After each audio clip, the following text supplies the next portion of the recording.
Yep. Hey, this is Legends of Tabletop. This is Greg Loudon, an Aussie storyteller and chief convict at Convict Games, and I'm really excited to be on the show. I'm very excited to have you here. And would you mind introducing yourself, Eric? Oh, hi. Yeah, and of course, this is Legend of Tabletop. My name is Eric, and I am the founder, creator, and lead designer of Worlds Overrun, a 3D printing asset creator for tabletop gaming.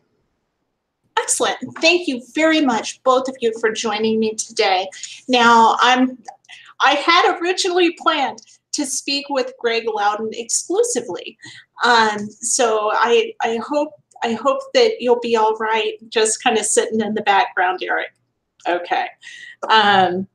Now, what I will say is we're here to talk about a video game called Stone, which is somewhat groundbreaking here in the United States. Anyway, I don't know how welcoming other communities are around the globe.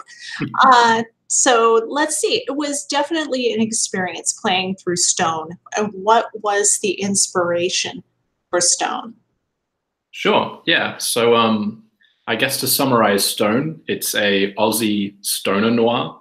So a Stoner Noir is basically a genre of either detective or protagonist-led stories where usually the detective is out of it and has to go through their memories to find out what happened, or is thrown in a series of situations, and basically situation after situation, nothing makes sense.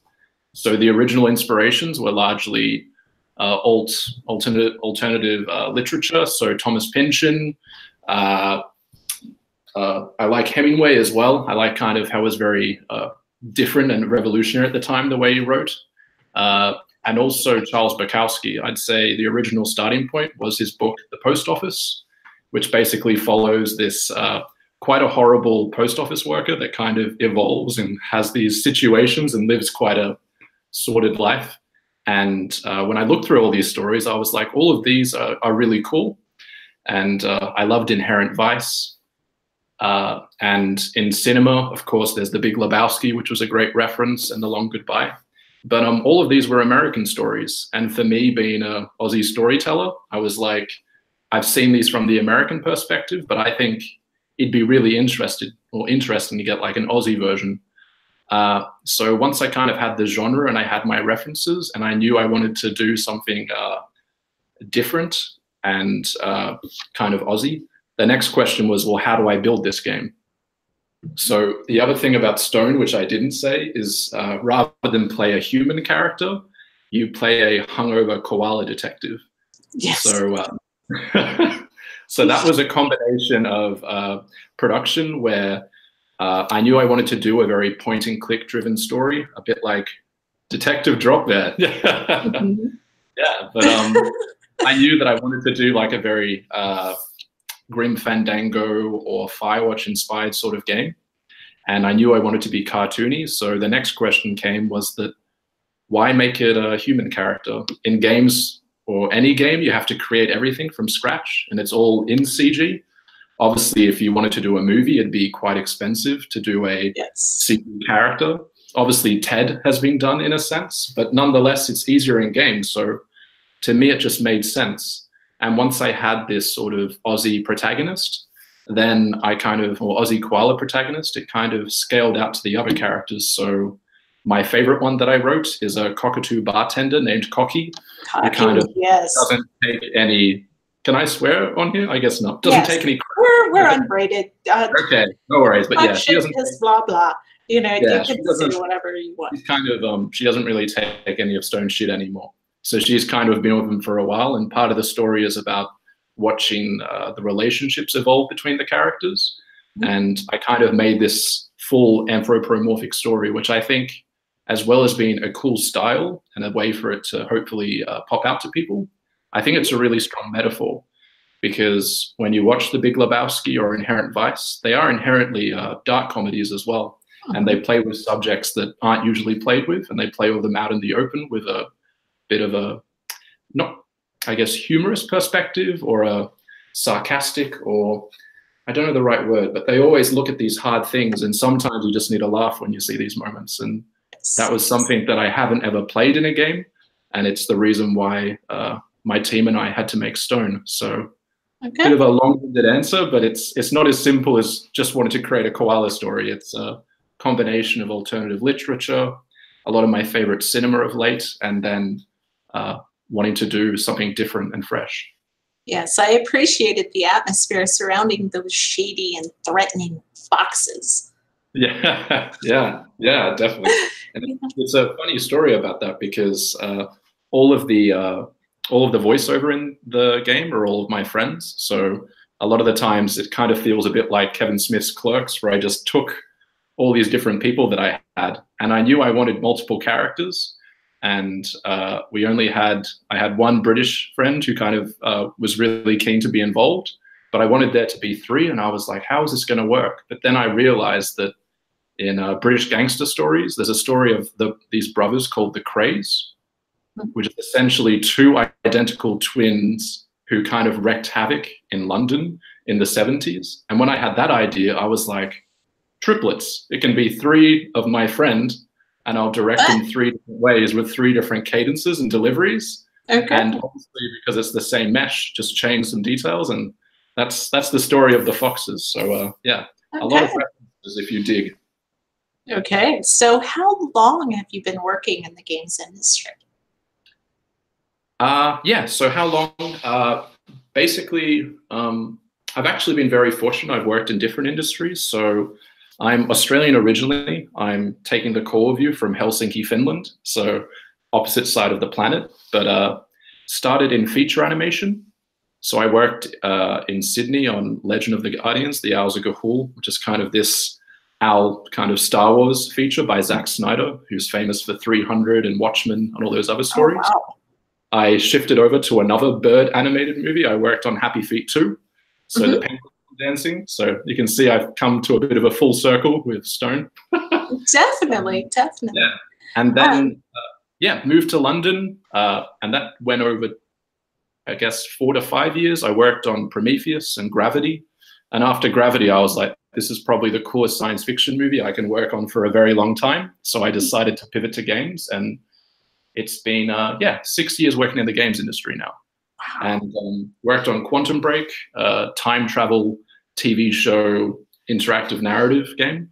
Helped kickstart Control, the new game by Remedy.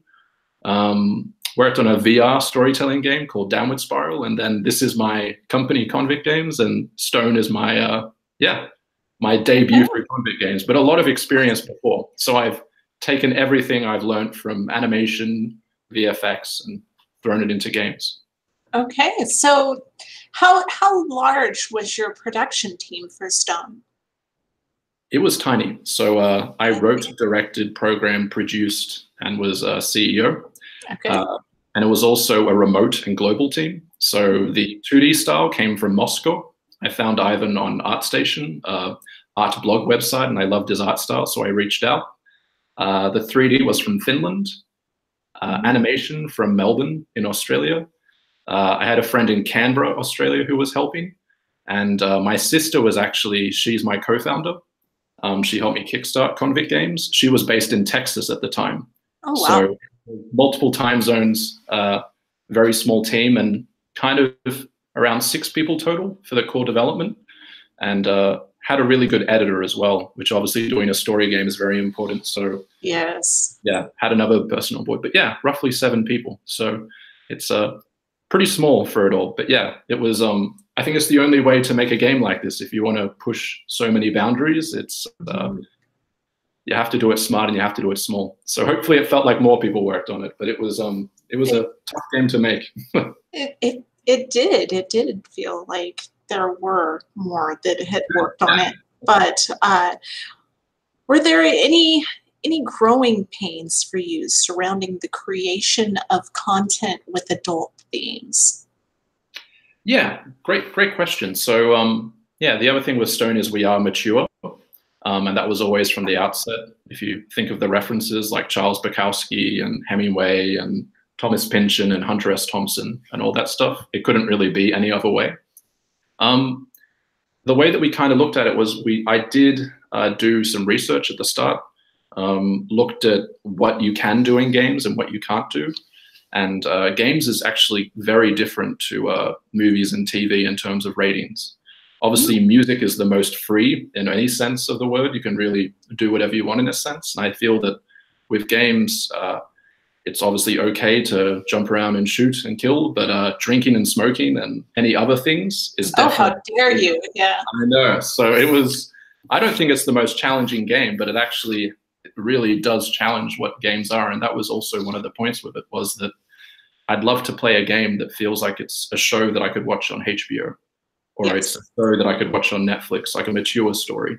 And it felt like the only games that are like that is Grand Theft Auto or Red Dead, or usually involved— I love those games, but a lot of action and a lot of killing. And I wanted to kind of do something a bit different. But yeah, it really came from knowing the boundaries. When I knew the boundaries, then I knew the story that we could really tell. Okay. But I don't feel like we really held back in a lot of ways. I think we really did what we set out to do. Yeah, I just saw a note. True. I think you can do that, but yeah, a little bit. Maybe in the next game by Convict Games, we can explore more other adult content. Yes.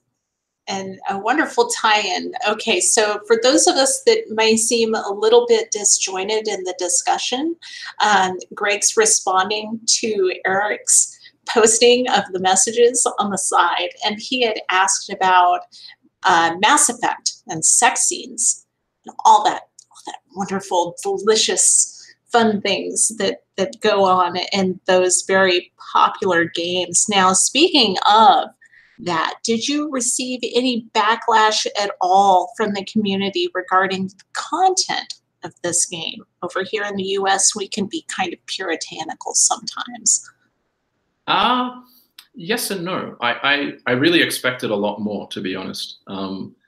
What I have found is it's been really wonderful to see the amount of acceptance of it all. I think we have regulated the page, so kids can't jump in, of course. So there's a lot of age gates and other things. But I think most players that have played it have been adults and they've enjoyed it, and I hope gotten something from it. We really, as a writer, I really tried to pour a lot of different things into the story that I'd love to see in games that you just don't see. Yeah, so, that was a big portion of why I reached out like I did. Oh, thanks so much. Yeah, but definitely. No, in terms of backlash, only a few kind of smaller messages and that sort of stuff that we've gotten from refunds. But in general, I think I don't want to say too much about what the game is and what it is.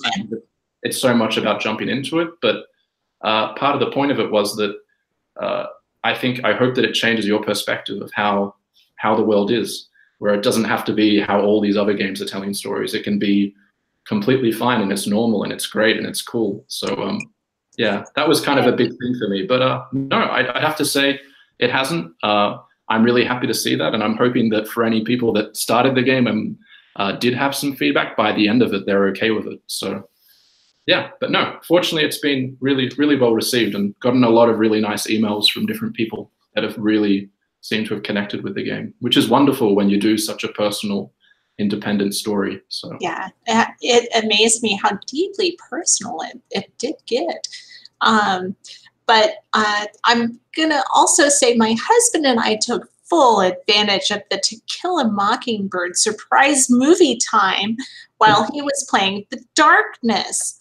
Can you tell me about the selection process for the movies you had chosen for the cinematic portion of the game?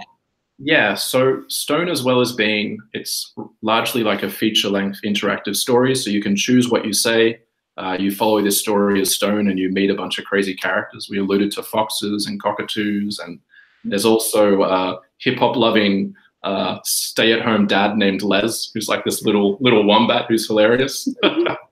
But yeah, apart from that, there is, what we do have is we have a map, and you can follow the story, or you can just go to the cinema. And in the cinema, we have public domain movies. That was a good choice, by the way. Yeah, I'd seen it done before. It was done in a game called The Darkness. Obviously, they had To Kill a Mockingbird, and when I played that, I was like, why hasn't this been done again? And it's been a long time.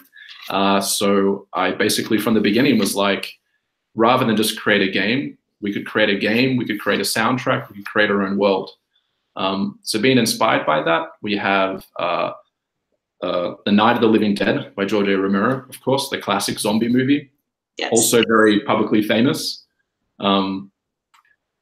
There's a message saying, "I'm seeing crocs. Is that a pig?" There are all kinds of things. There's different characters for sure. Yes, many different characters, a wide variety to choose from. Yeah, but in terms of movies, there's always what connected with the story and what would Stone like to watch. So one of the films we have in there is called Sentimental Bloke. And essentially, it's Australia's first silent film. It's Australia's first big blockbuster.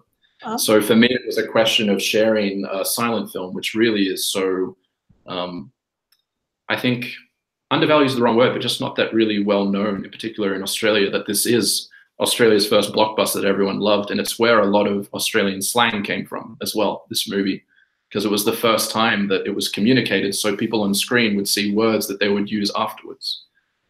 There's also the story of the Kelly Gang, which is another classic, Australian classic. So I put those in for the Australian reference.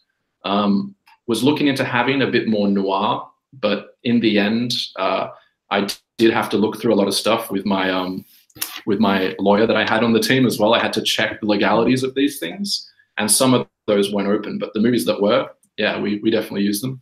Also love German expressionism, so Cabinet of Dr. Caligari. And last but not least, for players that do play the game, I don't know if you've seen it, but there's a Finnish short film there called Little Red Shoe. So I recommend it. It's around 7 minutes. It's shot on the streets here of Helsinki. I was an assistant on it. And yeah, my fiance, she actually directed it and wrote it. So it's quite a surreal picture when you get to check it out and see. Awesome. So, yeah. Now, looking back over at the side of what Eric has asked, would you mind sharing what kind of slang? Can you give us an example? Let me catch up. Looking at a game, what kind of slang? Oh, sure. What sort of Aussie slang do we have? So we have a glossary in the game for the slang. So that was like when you're in the menu, we like. To me, I love stories where they just throw you in the deep end. So Stone starts with you with a hangover, not knowing what the hell happened. And similarly, he's just on the phone chatting with his mates, and sometimes it'll be a bit tricky to know what's happening. But I love that in stories. It makes it more immersive, and it makes you do a bit of homework and figure it out. But slang that we use, one that always gets people going is this Aussie slang, which is a nice way of saying no fucking worries. You say no whacking furries. So you essentially move the W and the F. So that's a classic. We also have Sheila and bloke. They're pretty easy. In the case of Sheila, it's a female, and bloke is a guy. Doof. It's actually made famous by Mad Max, the Mad Max Fury Road. There's this car which has huge speakers on it, and a guy with a flamethrower playing guitar. That's called a doof wagon. And doof in Australia is the sound that bass makes. So if you have a speaker and you turn it really loud, you kind of have that bass effect. So I won't spoil it all, but there's a bit, and we didn't fit it all in. And if you're playing we'd have got it localized, the game. If you're playing the French or Italian or Japanese version, we actually, the translators took some liberties. So we have a lot of film references in there. We have references like to El Topo, Jodorowsky's film. We have references to Guy Ritchie, Lock, Stock, and Two Smoking Barrels. So it's funny, in the glossary of the other stuff, there's kind of these other like tips that are kind of written out for different people. But yeah, that's just some of the slang. What was left out then is the next question. Yes, yes. What did we leave out? No, really, we put everything in, as well as the movies and the story and all the characters. A thing that I'm super, like, really proud, and it was incredible. Yes. The soundtrack. The soundtrack was amazing. I love that. It's all independent music, and I really love techno. So we actually have a techno club in the game as well, with 30 minutes of like Helsinki techno, so you can go in there and learn some techno. But yeah, and rap and combination of friends and just musicians that I respected. An amazing musician that we collaborated with is from North Carolina. He's named Ryan Little. and he's a trap music producer. Yes. And actually, when I started Stone, I didn't want to contact musicians too early because I was worried that obviously making a game, a lot of things can change, but I always had Ryan Little in mind. So I was kind of waiting about 9 months to email him. I had my email in the drafts, just waiting. And when I was ready for the music, I emailed, and he straight away is just like, yes, I'm in. This sounds really cool. I love what you've done. I love the idea. I love the Big Lebowski. Let's do it. And yeah, he kind of provided the overall, I think, aesthetic and vibe with his kind of chilled out trap music that he has. So absolutely. Yeah. Now, going in through the music, for those of you that have not seen, I did write a review of the game, and at the bottom of my review, I have links to all of the artists' SoundClouds and various ways that you can listen and hear what they have made as well. And the music in this game, you did a great job choosing the music, and all you guys out there, definitely check them out. Definitely worth it. Wonderful musicians, and I think that's the nature of music. There's so much good music. It was hard to kind of choose the right ones, but I was very inspired by like Tarantino and Scorsese and Paul Thomas Anderson with Boogie Nights and that sort of stuff. I just really wanted to create this soundtrack, but didn't obviously have the full budget of these filmmakers, so had to make do and find some really great musicians to collaborate, and a lot of friends. So yeah. Now, I did have one other question for you. How would you say that you approach time as it relates to project management and game development? Another great question. I think time is I can answer it in two ways. I think time is a really good means of storytelling. So the other thing that we do in Stone and in a lot of stories that I respect is we play with time where it's non-linear. So in Stone, it starts at a certain sequence and you kind of find out what happened a little bit before, and you go back in time and see where they first met. So I always treat time as being a very important way to tell a story. There's no better way to tell a story in a finite time than showing different timelines, hypothetically. I think it's obviously Christopher Nolan has made an entire career off it. And I love Pulp Fiction, as I referenced, Tarantino, so I love the non-linear mentioned there. In terms of game development, as a producer, was very hardline about in sense of how quickly we had to move through deadlines. So I'm really glad about how it was planned out. For example, the voiceover of the game, it's full voiceover with some amazing actors that do the performances. So you're not just reading Aussie slang, you get to hear some great Aussie accents. But nonetheless, just like good film planning, we had all the VO done in January and the game came out in September. So obviously the story had to be done before, and after the VO was done, we could do the animation. So a lot of scheduling to kind of figure it all out so we could land and connect and be out when it was planned to be out. So fortunately, we got the game out, I think, a week later than what we'd like. But yeah, I'm really happy that it all just kind of connected, particularly with all the time zones. It was always hypothetically a risk, but in the end, it really worked out well, where it felt like when I'd go to sleep, I'd wake up and there'd be an animation ready, because obviously in Melbourne, they're working away. So if you're looking at making a game or doing any work with a global team, I'd really recommend it. But you do need to be a good planner. You can't expect people to work in your time zone, of course. Yeah. But yeah, please speak from your experience of the application process for receiving government grants. This question is for the game development hopefuls out there listening, and I know you're there. Yeah, sure. So obviously, Convict Games is an Australian company founded in Victoria, and we were really lucky. We ended up applying for a games release grant, which is a grant they have for first-time releases by games companies. So if you're in Victoria or Australia, I really recommend considering it. We had to go through and answer some questions about what the game was, what it wasn't, what we wanted to do, what our plan was to use with the money, of course, and that's been checked and planned out. But yeah, I just say you don't know what's there until you look. I actually found out about the grant through a friend.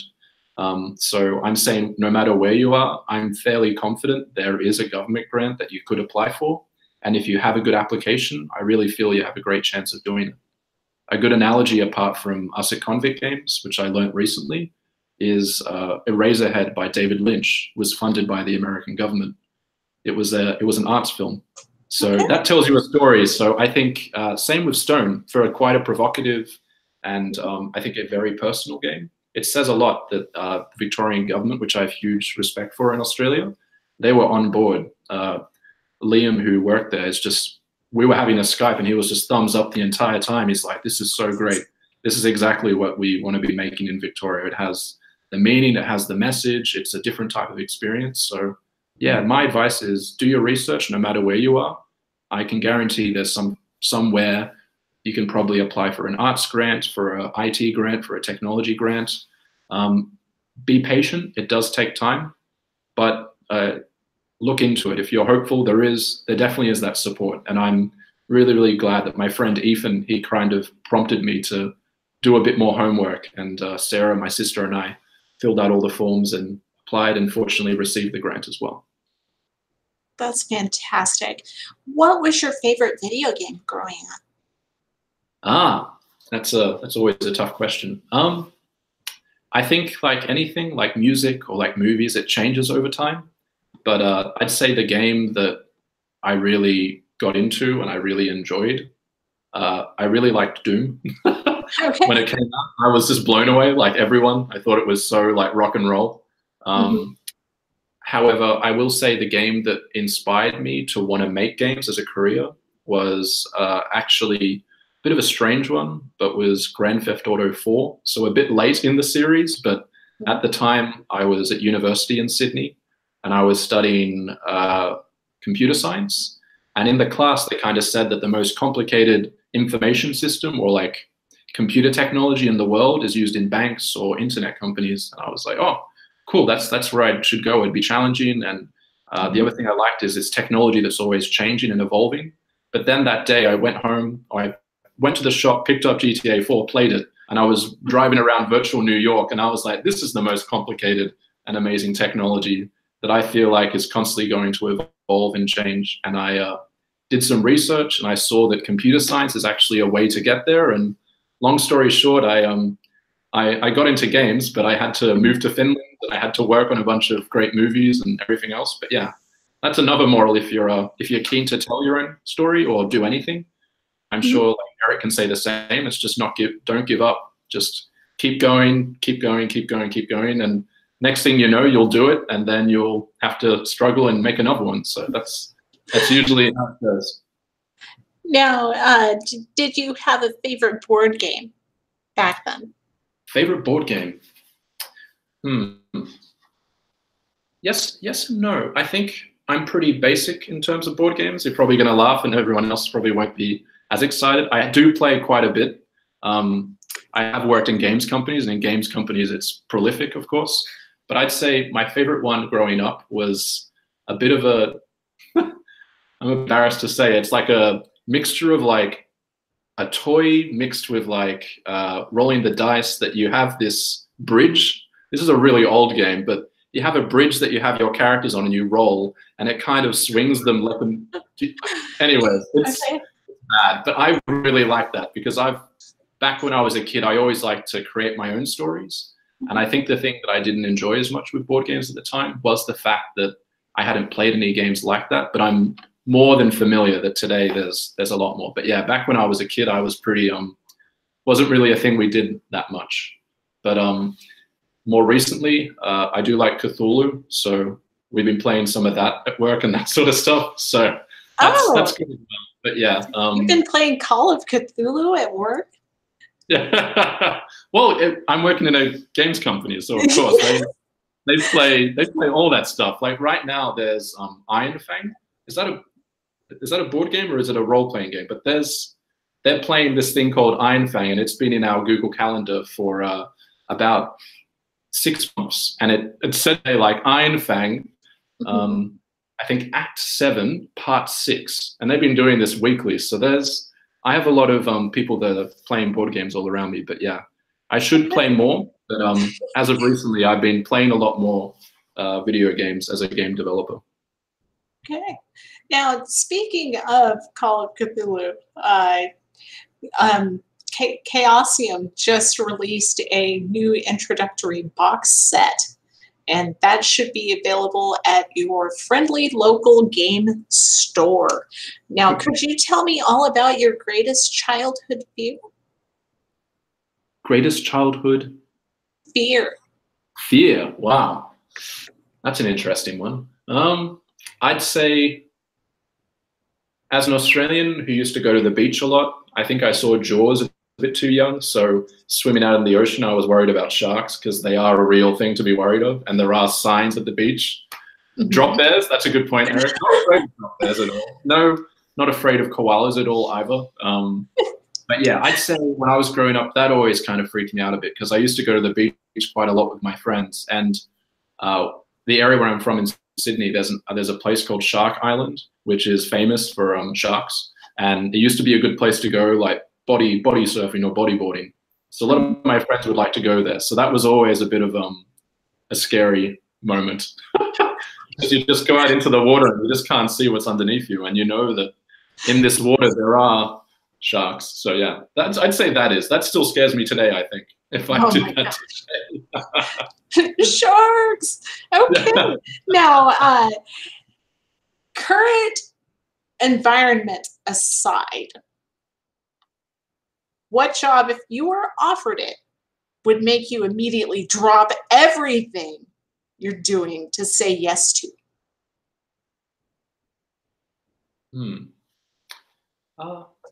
I feel really fortunate that for the longest time, like I wanted to start my own games company. I wanted to be an Australian games company, and I wanted to do a game like something that I'd watch at the movies, and just do a different type of game. And as of September last year, Stone came out. It's coming to iPhones and iPads next, and hopefully more platforms after that. And I really feel like it's the job that I've wanted. So I really wouldn't switch it. If someone offered me an amazing opportunity, it'd be very, very, very hard for me to kind of stop it at this point. It's not easy, of course. So part of me wants to do something else that's maybe a bit easier, but nonetheless, if I had to choose, I'd say I'd have to choose this one. So I'm sorry I couldn't give you a No. big answer, but yeah, you're talking to someone that I've been working for almost a decade to get where I am. So you could ask me again next time we chat, and maybe I'd have a great answer of what I'd like to do next. But right now, yeah, keep supporting Stone, and yeah, start working on the next Convict game, of course. Awesome. Now, back to music. What's the first music album you ever bought with your own money? Yeah, well, this connects well with the hip hop aspects of Stone, but the first album that I bought that I really, really liked, I was very lucky because I had an older brother, and I used to kind of get that music aside. But at the time, I was really, really into the Fugees. So the Fugees, the score, I kind of got that, and it kind of obviously started the whole hip hop growth that I kind of went through. Whereas my brother was more into rock. It was the first one I had to get that I just had to get that I couldn't get through him, in a sense. But yeah, I'd say that one. So showing my age a little bit, but still, yeah, I'd say Fugees, the score was definitely I really, really liked that album. Even today, I think it's amazing. And obviously Lauren going on to do so many amazing things musically. So what album can you listen to all the way through without skipping a single track? Wow. I just saw I got a question from Eric. I'll get to your one in a bit. The question was Dream Project then, but I'll swing back. But in terms of what, I listen to albums front to back. I never skip tracks. Okay. For me, it's always been the case, even when music really started changing to more single driven. It felt like taking a book and just skipping to the best chapter, which obviously is the best chapter, but it's only the best chapter when you have the proportions. An album that I'm really enjoying currently, I really enjoyed Assume Form. It's by a British artist named James Blake.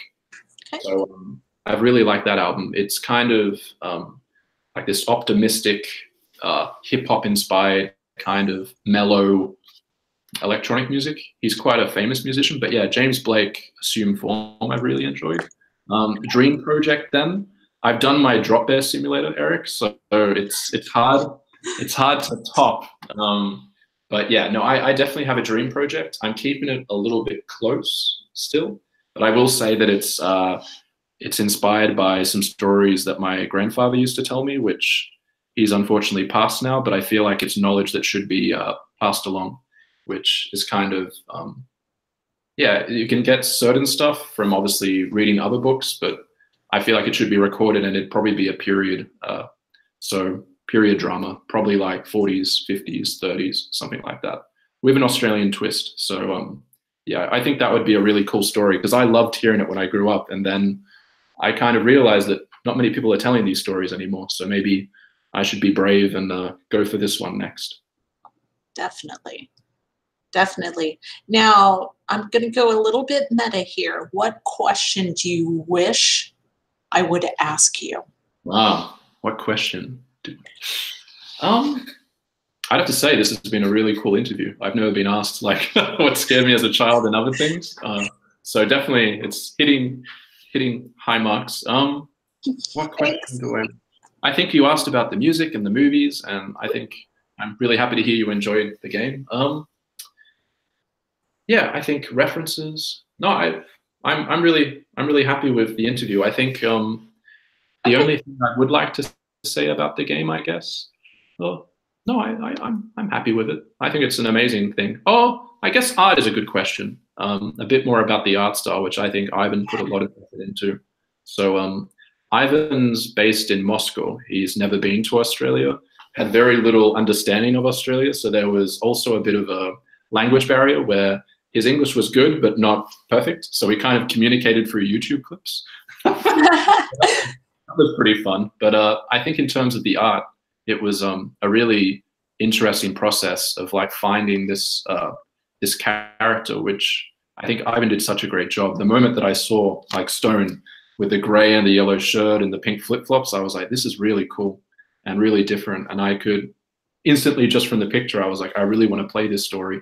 And he was such an amazing collaborator and so talented. And yeah, say his really full name one more time. Where can we find his work? He's on ArtStation. His name's Ivan Pozdeniakov. Would you like me to write it in the chat for you? Would Yeah, I'm just going to spell it out. Okay, yeah, no worries. So if you want to spell I it also recommend fully Ryan Little. He's wonderful, the musician. Yes. He's really, really talented, and he's prolific. Like, they're both very prolific, but Ryan Little every Monday just drops a new trap track. So it's just incredible. He doesn't let up. I think this past week he released 4 songs, so he must have a bank of tracks. But yeah, no, I'd have to say, I think great interview and a lot of great questions. So I think art is the only thing I can come up with. But yeah, no, I'm glad you went meta. It's but yeah, didn't see that one coming up. I'm very, very unsure where it's going to go now. Well, we're going to have some fun because I am just sending that information that you typed in the sidebar to get added on later to information below. Okay. You know, great. when you see the YouTube, Yeah. you see the YouTube video, we're going to add it below. Yeah. And let's see, what else do I have? I've got like this. I've got this list of questions here. I haven't even gone through like the first page. Oh. Let's see. This is a repetitive one, but in case your answer is not the one that I think you're going to say, which of course is Stone, you have the power to create one perfect movie or TV adaptation of a video game story. What game do you pick? Ah, that's a good one. I'd like to see, I would love to do Stone. I think Stone is I like it as a game because it means that you can watch movies and you can do other things. But one thing I think would be a really cool adaptation today is I really liked reading For Whom the Bell Tolls and Farewell to Arms, so Hemingway. I think there's some really interesting stories in those that would be really great to kind of bring them up again. It kind of Farewell to Arms is a story of Ernest Hemingway's life in World War One, and it's just only like 100 years away. And I think it's a really emotional and really different sort of story that I think would connect with audiences. So yeah, if I had the opportunity, I'd love to adapt, I think, a Hemingway novel. I think there'd be a lot to learn from it, and it's yeah, it is. You can very clearly tell when you read like Thomas Pynchon or Hunter S. Thompson or Bukowski. They all read a lot of Hemingway. It's very inspired. So I think take it back to the roots in a sense. And he was inspired by Joyce and all that other stuff. But yeah, anyways. Yes. What would you say is the most gracious response you have ever given to rejections that you have had? Great question. It's something that I like to do. I've had, obviously, starting a company and starting from zero, despite I have experience, it's still Convict Games. It's not another company with a lot of experience, despite my experience. But I find I've usually sent a lot of emails where you just don't get replies. And something that I like to do is I reply to every email I get, which does take time. But even when it's a no, I still say no, and I still say why. So yeah, in terms of rejection to gracious stuff, I think yeah, I kind of try to spin it on its head. I try to turn the karma around and spread it good for the other person. And usually people respond saying they're so happy and so like really happy to hear the replies. And I understand. I've been there. So yeah, that's how I like to pass it on. But fortunately, you don't get that many emails, but still. Now, what's the most agonizing career decision you've ever had to make? I think it's an easy one. I think leaving a full-time job, okay, and starting Convict Games. The plan was to kind of have funding and have more funding than the government support, but it didn't turn out that way. So I did have to live the artist life for a bit, if you know what I mean. So I had to cut back and sacrifice a lot of other things. But yeah, really glad I have, and really glad I did. I think I'm super happy with the product, but that was definitely a big decision. Leaving bigger games that have a full-time job and kind of all that support, and kind of taking this route. I was very fortunate that my fiance was very patient with me. She basically said, I believe in this game. I believe in this message. I'm happy to support you how I can. Just, you need to do it. If you don't do it, you'll regret it. So just do it. So just do it, man. To tie into the funding issues that you brought up with the last question, how did you make your first dollar? Okay. My first dollar, I'll give you two answers. The first one was, I guess you've seen in malls how I don't know if they still do it, but there's like clay stations where kids can buy like Mickey Mouse and you can paint it. My friend's mum worked there, so I kind of did that for a bit, but it was kind of one bit of work. Obviously pocket money, but that's a lame answer. But I think the other job that was really kind of taught me a lot about life and taught me a lot about experiences, and you can see it in Stone actually. So I worked in a pub. I worked in an Aussie pub. So and Cocky, she actually was my boss at the pub. Her voice, that actress, she's not an actress, she's just was my old boss. So I worked in a pub and I was collecting glasses, and it was quite a crazy pub. So I had to kind of get myself out of situations and deal with a whole host of characters. So if you play Stone, you'll get to meet some of these characters.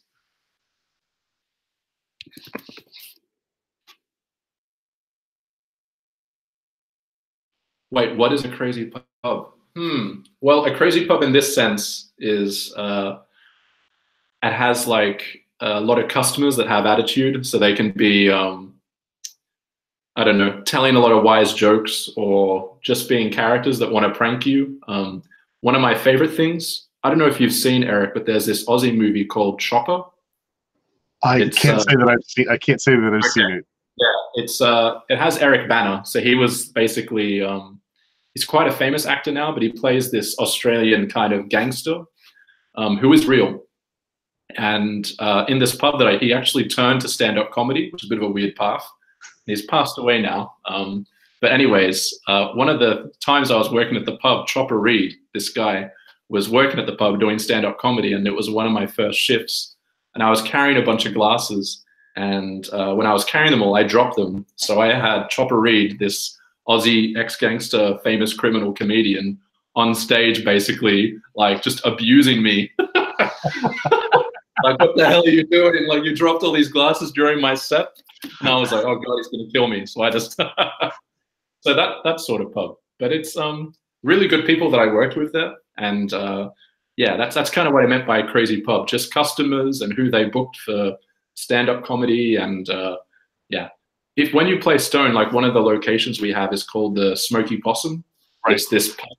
And I want it to be like the Bang Bang Club in Twin Peaks or something like that, like some sort of silly name that you can't forget once you know it. So there's a bit of the pub that I worked at in there. Fortunately, no jukebox that people could annoy me with as much.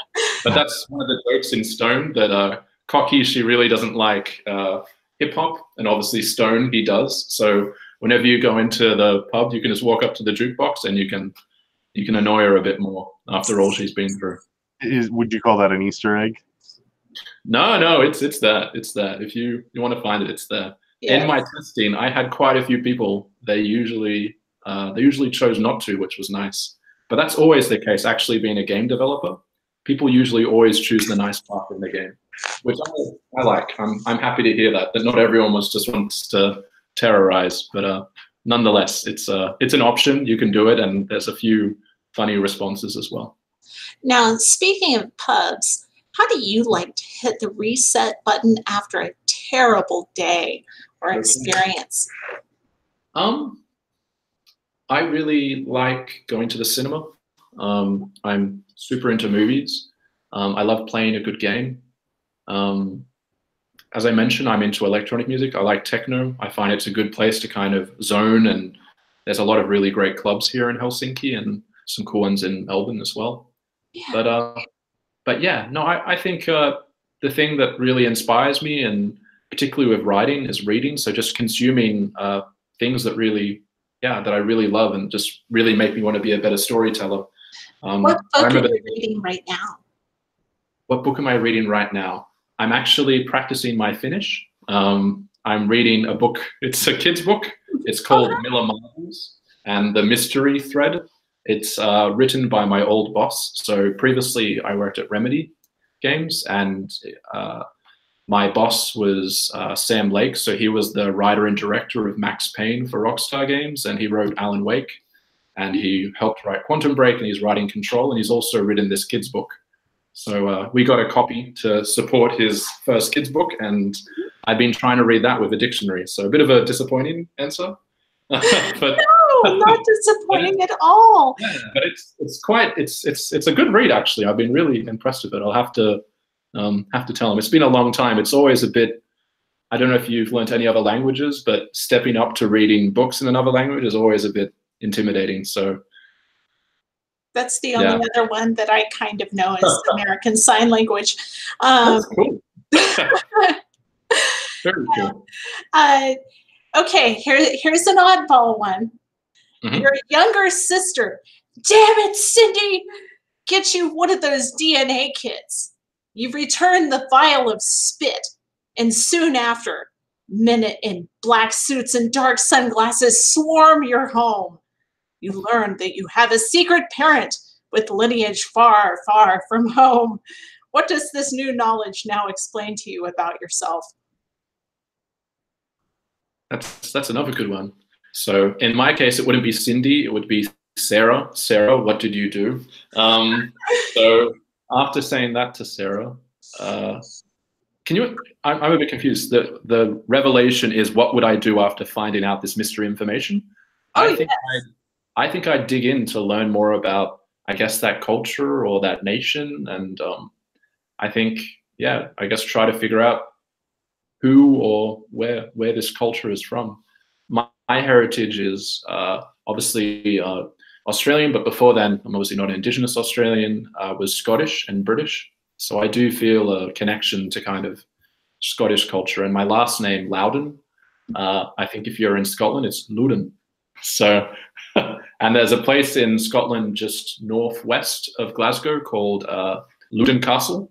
So there was actually some stuff happening there.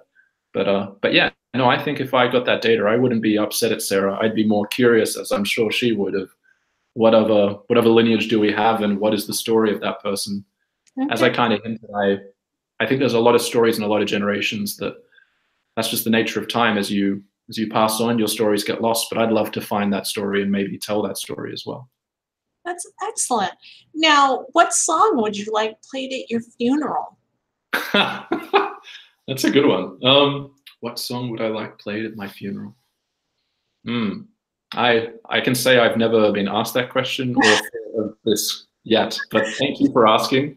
I can put it on my will. Eric says Another One Bites the Dust. I like Queen. I like Queen. Yeah, of course. I don't think I'd choose Another One Bites the Dust. It's maybe a bit too meta and a bit too funny. Yeah, that's a very, very hard question. I'm very open to different genres. Yeah, I feel like I've got more music to listen to before I could choose that song. Yeah, that's a tricky one. Nothing just comes to mind apart from Another One Bites the Dust. So maybe for now, we'll say today I'll go with Eric. I'll do Queen. You do? You need to have it planned out. Yeah, it shows you. I'm sorry, my will needs to be way stronger. Okay. Have you got this planned? Like, am I the only one that hasn't? Well, what do you have planned? Like, what's?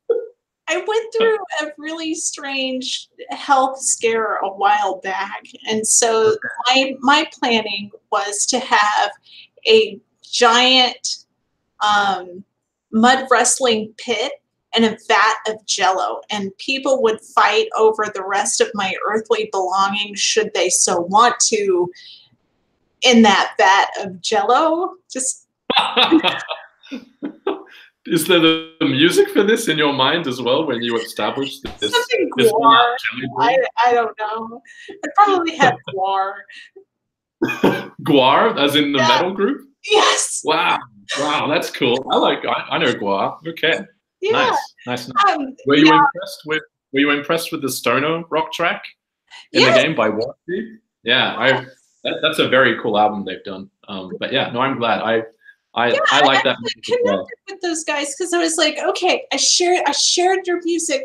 Here's where it is, and you can find the link there. So yeah. Awesome. Yeah, no, War Chief it's great. I'm glad you liked it. But yeah, Gua, that's a choice. Now, I'm going to wrap up the interview with these 5 questions that I ask everybody. Okay. Now, do you prefer video games or tabletop games, and why?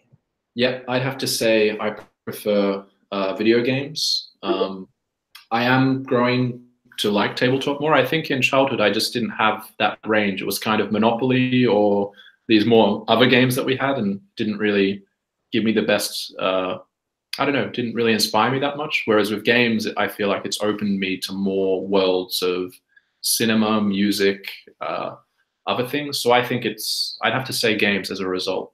But in saying that, I do need to play more tabletop. So at the end of this, I'd have to ask you a quick question. What would you recommend to me today? And I'll ask the people at work because I'd love to get an answer from Eric as well. But I do know they have it. So there's definitely, if you tell me to do it, I'll do it, and I'll drop at least Leah an email and I'll tell you what I think. Okay, Fantasy Flight's gonna love me because I'm gonna say Mansions of Madness. I really love that game. Awesome. Mansions of Madness. Awesome, that's a good name. It's a tie-in with Chaosium, Call of Cthulhu, and that. Awesome. I like the name. So lots of cosmic horror, good times. Awesome. Cosmic horror, 2 great words connected. Oh, yes. Eric, do you have any quick one? Unmute yourself. I was trying. it wasn't easy to get to. I'm playing push the button. That's what I'm playing. Okay. No. The truth is I have an addiction to Catan because my nieces come over and play that with me. But I also really am enjoying the new iteration of Dusts, 1947, I believe. I think it's so much better than it ever was. And the Panda Warriors, I think there's Panda Warriors, the Guerrilla, gunmen, and the Japanese schoolgirl assassin teams are just too what's the word? They're total tropes. They're total tropes, but they just make this game so much more fun. So yeah, that's been a lot of fun. But it's not a traditional game because it's a role playing game. Well, not a role playing game. It's like Warhammer. It's like Warhammer. So you have to go out and So you build have miniatures. Yeah, you have miniatures, and the miniatures are stupid. They're overly complex. There's giant walking armaments. The guy that created it, I can't remember, but he originally created it, and it was a box game with miniatures, and you had these like mechs and things like that. And the parent company and him got into disagreements about the direction that he wanted to take it in. So he ended up divorcing himself from the parent company, but somehow maintaining the rights to develop his product. And only recently has he been able to release the product of his own volition or under his full control. And the original game is still good, and you can still use pieces from that, but the new game is terribly complicated and fun and exotic. And it's basically like what would happen if World War II and Diesel Punk got together and used a lot of the tropes that we're familiar with today. I mean, they have a Cthulhu line, they have a Japanese line, and they have a Russian line, and it gets very complex very quick. And if you, you got to check it out. That's been the thing that I've been learning more and more that it excites me about. Is just the world building and all this development that I didn't really know about until more recently. When I joined the games industry, it really clicked. In VFX and animation, it was obviously movies, animation. But then when I joined games, they're like, hey, you should come play this and you should do that. And I was like, wow, this is so much better than what I tried when I was growing up. So sounds cool. All right, I'll give it a go. I've got them here, so I've listed them out. Star Wars, Star Trek, or for those that like neither of those, Dune. Which one of the three? Or number one or number two? I'd choose, if I have to choose a sci-fi, I think I'd choose 2001 now. So I think the other one, I do really like Star Wars and Star Trek. I haven't enjoyed the newer Star Wars movies as much, and Star Trek wise, it's been something that I've been discovering more, but no, I'll go back. I'll say Star Wars. Star Wars, I'm probably cliche, but nonetheless, I really, really loved watching Star Wars growing up, and even, curious about the next one. Let's see. Fingers crossed. Yes. Now, if you could have one superpower, what would it be? I kind of do a joke about that in Stone. I don't know if you remember, but there's a line saying to be immortal and then die. Yes. Yeah, so that's actually, it's a Jean-Luc Godard reference. He has that line in Breathless, A Bout de Souffle, which is one of my favorite French New Wave movies. And I find that to be a really profound and cool statement. So I'd go with that, to live forever and then decide that after that, there's nothing worth living for anymore. So it's pretty deep, but yeah. Yeah. Now, here's one that may not apply to you because of your Australian background. Marvel or DC? I know there are many, many, many more publishers of comic books than those two, but I always choose those two. No, but they're the monsters, obviously. Avengers and Spider-Man are two of the biggest movies, and Batman. I'd say DC. Okay. Yep. I really like Batman, and I like Watchmen and V for Vendetta and the Vertigo stuff. So yeah, I'd say DC. Sci-fi or fantasy? I'm definitely sci-fi. And a funny thing I think will crack you up as much as it made me laugh. How do you think you say sci-fi in Finland? They say skiffy. Oh Skiffy. my gosh, it's So Skiffy. for a while, people were like, yeah. Well, my fiance's like, I really like Skiffy. I'm like, is that like a little pet? Like, what is Skiffy? She's like, Skiffy. You know, like Star Wars, Star Trek, Asimov. I was like, sci-fi? Like what? and Tetris is Tetris. Tetris. So, anyways, that's beside the point. But yeah, I'd have to say Skiffy in this case. Skiffy, okay. Now, to round this out, what else looms on the horizon, and what can we expect to see from Convict games in the future? Okay, so yeah, Convict games wise, you can expect another story coming, of course. But for now, we'll be coming to iPhone and iPad, so iOS. So that's the next thing. You can follow us on social media, of course, at Convict Games to see what's happening next. But yeah, working on porting the game. We'll have more to announce with that soon as well.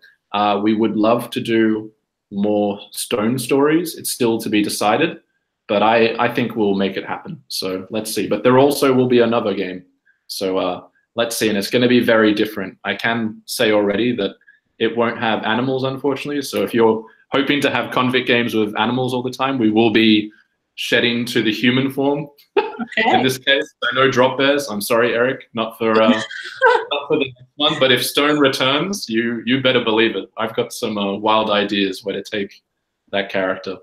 I'll give you a quick hint. I think if the reference for the first Stone was Inherent Vice, the reference for the next games would be Lost in Translation. So that's all I'll say. So Stone's going to get into some new places. Okay. Now I'm gonna shift here. As I said, today I went ahead and took some actions. I didn't know if you were just going to give up on the interview or not, and I'm so thankful that you. Of course, no, yeah. We had a lot of technical issues, unfortunately. I tried to take the call on my phone, and I'm here on my laptop, and next time, always laptop. I've learned this lesson, and yeah, thank you for waiting. I loved your questions, and I'm so happy to hear you enjoyed the game, and I hope you enjoyed as well if you get a chance to play. And congrats on your game as well. I'm looking forward to checking it out. Right. Yes. And Eric is here because he's had a very successful Kickstarter that was fully funded in 18 hours. And you're on your what? Your third what is it? The extra? Fifth Kickstarter. No, your fifth Kickstarter, yes. But you're on your third expansion on this one. Am I? I think so. You've unlocked 3, I think. 3 of the 18. Maybe. Your own Kickstarter. You'll see it. I have sort of a reward, yeah. Let's call it a tradition. After launching the first Kickstarter, I worked the first day, and then the next day, it's like I'm done. I'm gonna sleep in. I'm not gonna look at anything. I'm not gonna answer any questions. I'm done. And then I take a 1-day break, and then I get back to it. And so I haven't really looked at it at all. I looked at it because the 2 guys who are working with me both sent me messages as I'm trying to wake up this morning. And I'm like, I don't want to know. I don't even want to know. I don't want to know what the numbers look like. I don't want to know what the messages are. Unless I'm going to hit refresh and see what it's looking like. Oh, wow. Unless the house is burning down, I don't want to know. They're funded at, what is it, 150-ish? Percent? Oh, percentage? Yeah.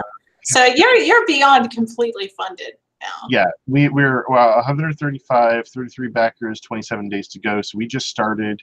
We're rocketing upwards. Unlocked stretch goals. You have unlocked 3 of a bunch. Oh, have I? Oh, Okay. yes. So, yeah. It's a really cool deal. I mean, like, I love that you have managed to team up with What did you team up with Creality? So I put the Kickstarter in the chat for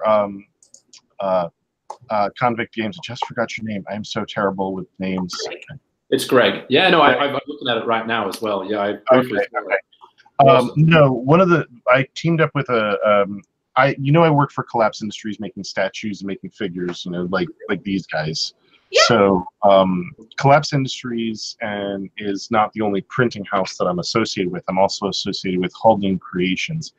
And the guy who owns, operates, and runs Laudon Creations partnered with me on this project to offer 3D printers, filament, and also our lighting kit. We found a lighting kit that works for us, and we're designing our terrain to fit the lighting kit so we can create magma fields or lava fields in the game.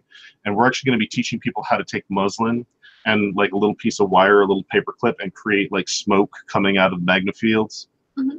And he's going to be supplying the printers and the lighting stuff because I design all the files, and the other artist I'm working with is actually a former student of mine from when I was teaching game art and film art back in Florida. And he just closed his comic shop, and he's like, I need something to do, and we kind of got together on this project. It's a really extraordinary tale, and we've had a lot of work go into this.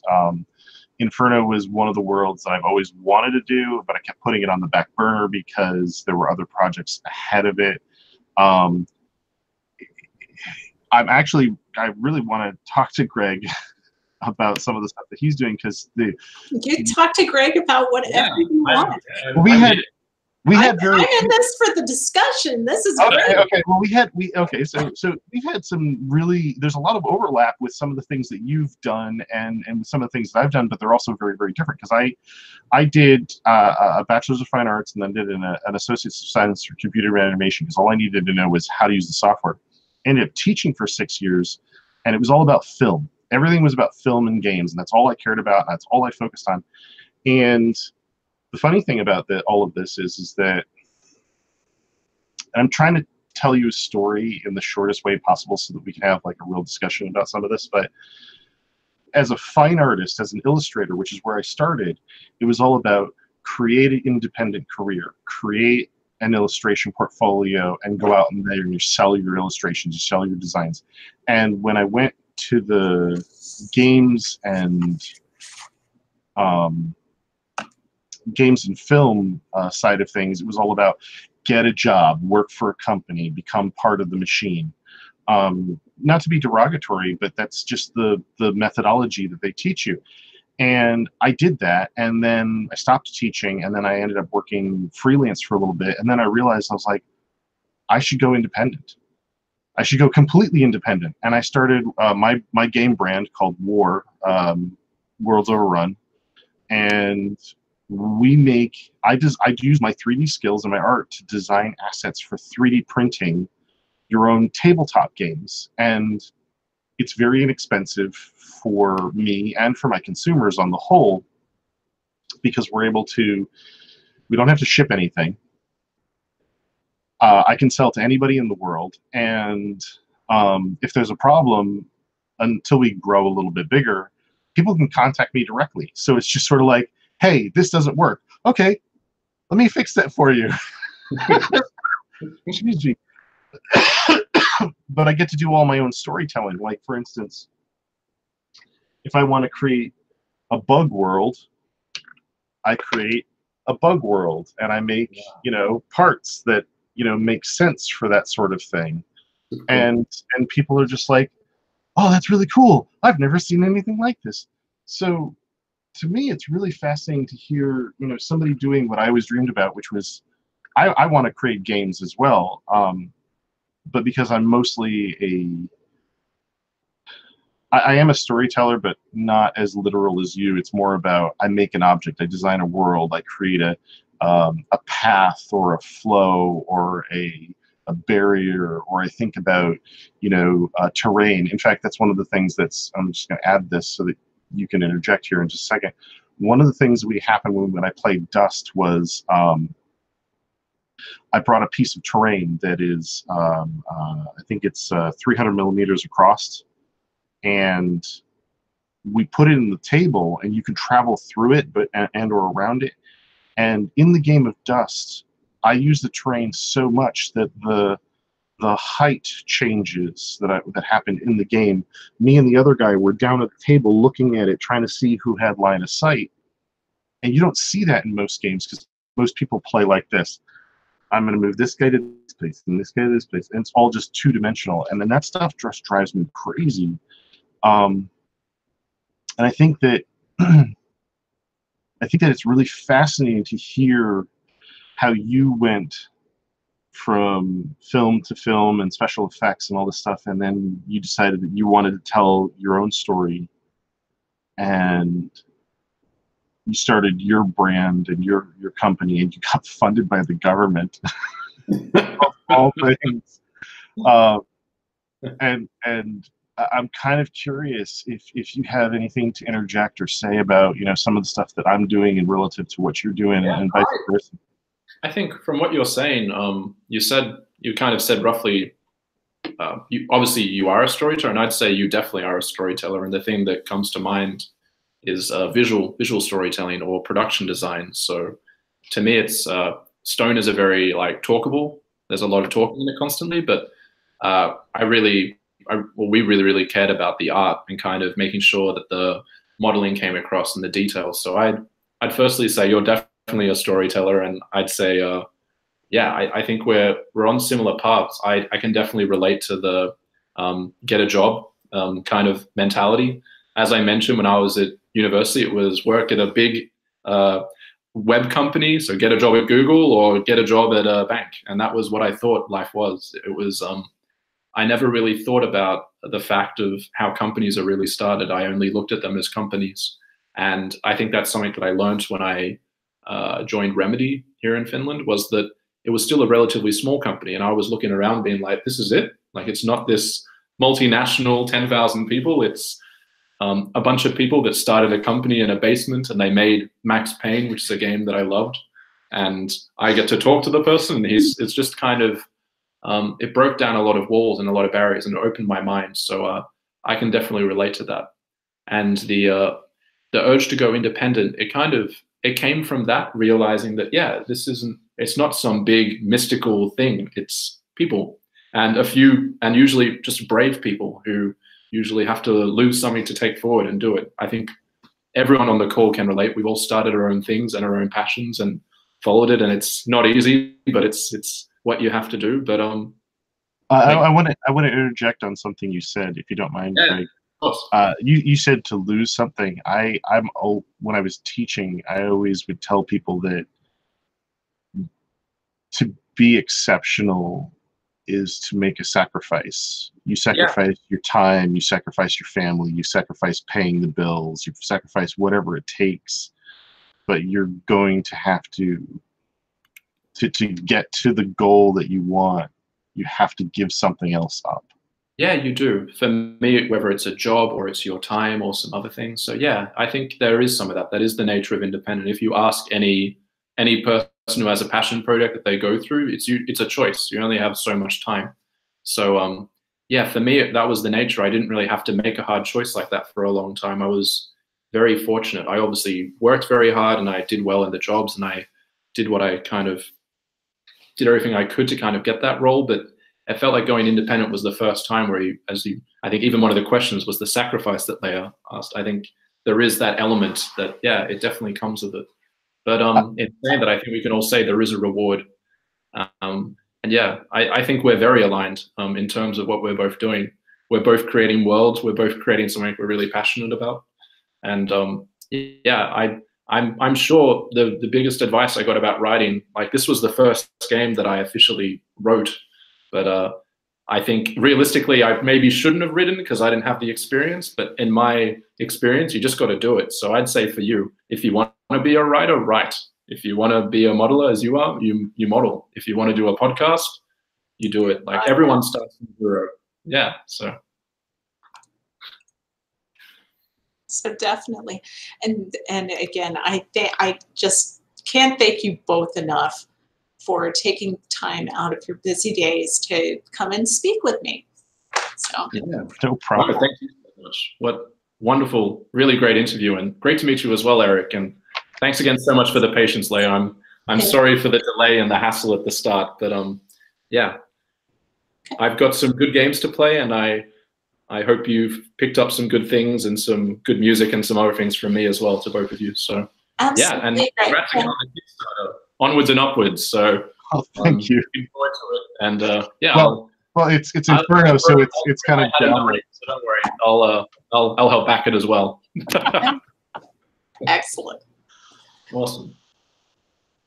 So now, Eric, did you want to continue the discussion on the broadcast or in the broadcast right here? We could continue talking, but I was going to mention to Greg.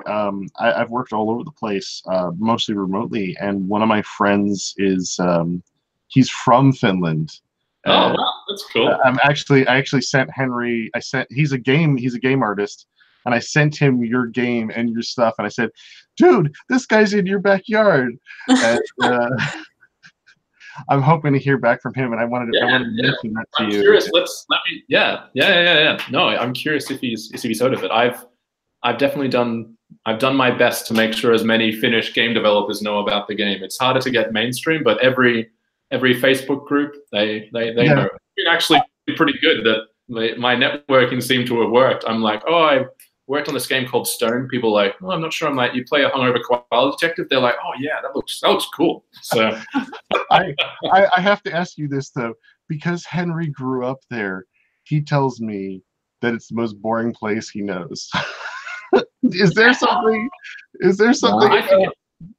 Yeah, it depends where you are. I'd say Helsinki, it definitely has some stuff going on, but I will say, being from Sydney, which is a bit more of a global city, it does have less going on than what I'd like, in a sense. There's a lot of my favorite bands. They seem to always just fly over, which is the first time that's happened for me. So I'm like, no, what are you doing?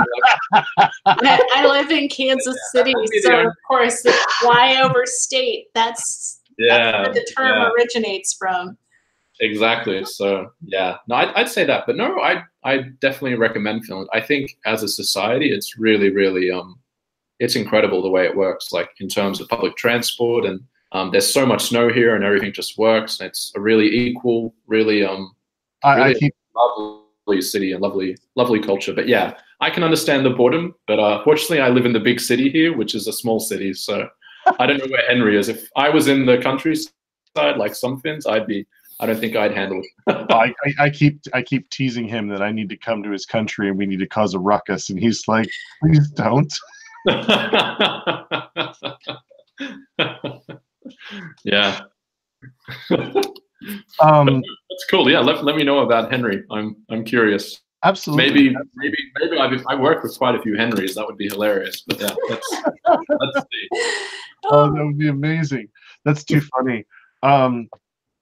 I got to tell you, this is not how I expected my day to go. I was expecting to sit down and work on a model and try and get it ready for printing, and now I've met an extraordinary game developer, and I'm absolutely extraordinary human being. And thank you so much. No, it's mutual. It's mutual. Let's keep going, and hopefully we can all chat again soon. And congrats again. Oh yeah, on the, absolutely. Thank you so much. And yeah, thanks so much for organizing, Leah. It's got a great thing going here. You're very welcome. Really humbled and happy to be a part of it. Cool. All right. So cool. if you do need to dedicate yourself to other things, just click the little X and exit on out, and then I would love to speak with Eric about his Kickstarter. Awesome. All right. Have a great chat. Okay. Thank you so much. Thanks, Drake. Bye. Bye.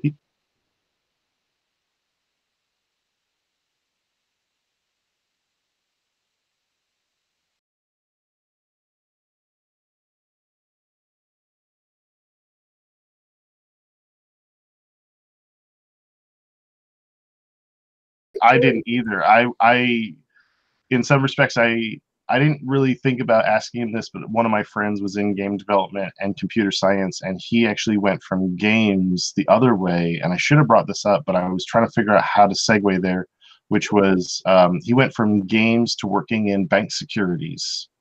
Huh. And he's not thrilled, but he's as a computer scientist, you know, that's his work, that's his path. So it's kind of crazy that he brought that up, that he started out and his instructors and his teachers were telling him, you know, you want to make money, you want to make a living, you want to be working on the most advanced stuff going on, well, you're probably going to want to work in a bank, probably on cryptographies. Most of what I've learned about computer science when it comes to banking is all about the securities, is all about cryptography. And this is just the grossest of overviews that my friend has given me. So it's very, very, very different than trying to create an AI or trying to make a game where it's logic trees. So it's a different animal. But then again, I'm not a programmer. I only understand this in the broad strokes. So it's really Just, kind of... You say logic trees, and I immediately think of discussion trees. So. I know we're still live, but I hope you don't mind me adding comments in the corners. I was like, oh, I want to interject something, and I have to do it quietly so Leah doesn't get upset. No, I wouldn't get upset. You know me. Anyway, oh, what was I going to say? You are going to talk about Inferno. Oh my gosh, Inferno. Tell me all about Inferno. I need to know everything. Inferno is our latest Kickstarter campaign. All of the people that are playing, I forget which ones they are, but all the demons from 40K and all the people that are playing D&D that really need a hellscape. I've been wanting to do Inferno for a while. All the Star Wars people that are really looking for a Sith world, that's really what Inferno is supposed to be, Leah. And truthfully, I'm excited to show it. I'm excited to talk about it. It pretty much has everything that you could possibly want if you can imagine Dante's Inferno or any other dark place. We're gonna have some demons. We've got, you know, a couple of statues. We've got giant walkways. We've got floating islands. We've got floating islands with pentagrams carved in them, and they're chained to the ground by chains that are thicker than your thumb. So you're looking at this thing, and it's a foot off the table because, you know, world's overrun. Elevate your gaming. Of course. And it's big enough to put 2 whole squads on, and the people I'm working with are like, can we make it bigger? And I'm just sort of like, you do know that somebody has to print this and put it together. Well, that's why you have the open lock license, right? That's right. Yes, the open lock license is mostly for the tiling systems. We've actually had to design a couple of weird things because I have a dovetail system. So, for instance, the lava tube, we have ruined buildings that go on top of the lava tube. To make that work, we use the dovetail because open lock is just a clip. Yes. Oh, that's the other thing I need to share. Funny enough, James, one of the guys I'm working with, he's like, when we go to conventions, and by the way, I'm going to be at Adepticon. We have a table at Adepticon. Anybody going to Chicago's Adepticon? And I know that this is short notice for you, Leah, but Adepticon happens in late March. You should come out. I have NakaCon in mid-March. So this is late My March. panel. Late March. Well, I say my panel, but the panel that I am on with 2 wonderful people. Actually, no, that's like 4 other wonderful people. I'm thinking, no. It's me and Sydney and Chris and James. So yeah, 4 people, of which I am one. We will be. It got extended to 2 nights. Oh wow, that sounds extraordinary. Oh yes, you should come, NakaCon. I will. Let me see how. And AKA-KON. let me see how this Kickstarter goes, because this Kickstarter, all right, I know that people don't want to hear this. I'm hoping it's going to be exceptional, because then I'll have the budget to go to Adapticon. That's kind of like the plan. Right now, it's day 2, and we're not even at actually day 2. And after, well, okay, we launched at 1 o'clock yesterday, so we're at day 2. We started day 2, almost 45 more minutes. Right. So, yeah, cons. So this brings me back. Let me go back around. The guy I'm working with, James, he's like, man, everybody that has any of the clipping systems, these guys are putting together whole tables with these clips, and the people are walking around with taped up bloody thumbs because of the clips, right? Oh. And he's like, can you make me a tool to put clips into the tiles? And I'm like, I can do one better. I can make one that puts the clips in and takes the clips out. So I created a small device, a small handheld rod called a clip popper. And it's so well engineered that when you use it to take the clips out, the clips fire out of the tiles that they're inserted in. Like last night, he points it at the camera and he takes the clip popper and he jams it in. The clip moves so fast that the camera couldn't see it. No! It was like a magic trick. It was here 1 second and gone the next. It was awesome. But so is the STL for that little tool in the Kickstarter as well? It is going to be in the Kickstarter as well. In fact, I think that we may be making. I was hoping to hold on to it and make it and present it at Adapticon, but we were probably gonna. I cannot confirm or deny this, but I think we may be making it free on Thingiverse to try and get people to come over to the Kickstarter campaign. It's just a little early to make that decision yet, and it's something we've been talking about, because I want to give things away to people if they're going to come and buy my product, but I also kind of have to pick and choose what I'm giving away, and I'm always afraid that I'm going to give away something that's either not good enough or too good, and people are just going to be like, why would I bother? You know what I mean? So I have to find the middle of the road in what we present to people. And the reason I'm sharing this with the community is because I want people to know that I'm kind of a straightforward guy. I really have no time for bullshit. And I'd rather people know that I want to do right by people, but I am also trying to start a business, which, business is kind of like one of those 4-letter words, just like when you have to ask your friend for money because they owe you money, and it's kind of like, do I really want to deal with that confrontation?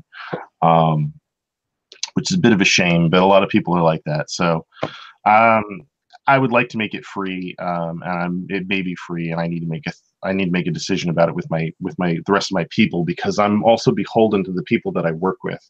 It may be my company, and yes, I'm partnered with Halden Creations, but I have to consider them as well. So we're hoping to give away a small kit of free stuff that people can start with, because we've gotten a few we've got at least one critic who is annoyed with us because we didn't present our photos immediately on launch.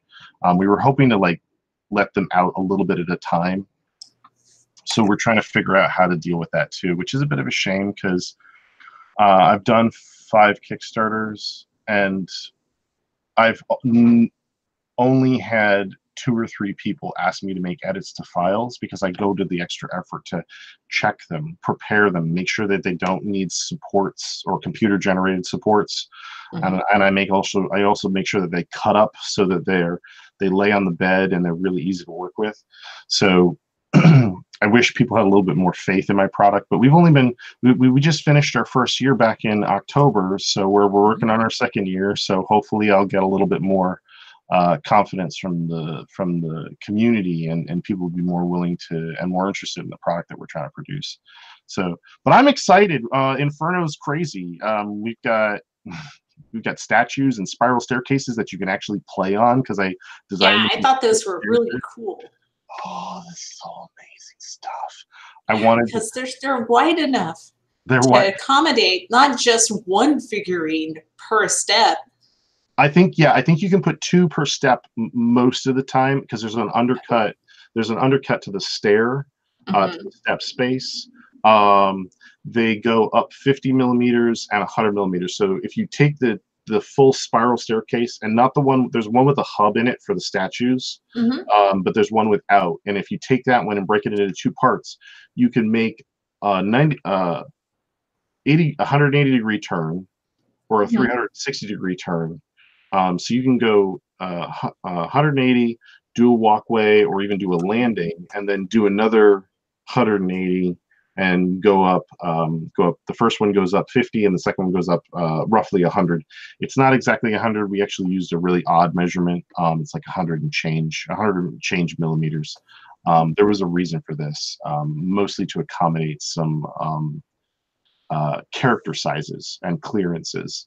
Not everything is going to clear, but most people are going to pick the pieces up and put them on the other side of things. They're not going to try and shove them underneath a thing, even though that clearance is there for that reason. Well, and then of course you have the Hell statue figurines. Yeah, the Hell statue figurines was a lot of the guys that influence us, like Stephen Platt, Mark Silvestri. You know, a lot of these illustrators, a lot of other illustrators out there. They take Baroque and Renaissance type statues and have them holding up pieces of terrain. And we're like, we need to integrate that into terrain. And not just make it a facade. And a facade, for anybody that knows, is just the surface covering. It's just an exterior. It's, you know, they're relatively flat. A lot of the elevation of the terrain, a lot of the quality of the terrain is the exciting stuff is we want to make and tell stories. We want people to look at it and be like, oh my God, that's death. In fact, the story about death is like, we think about death as the living, but what is death to the dead?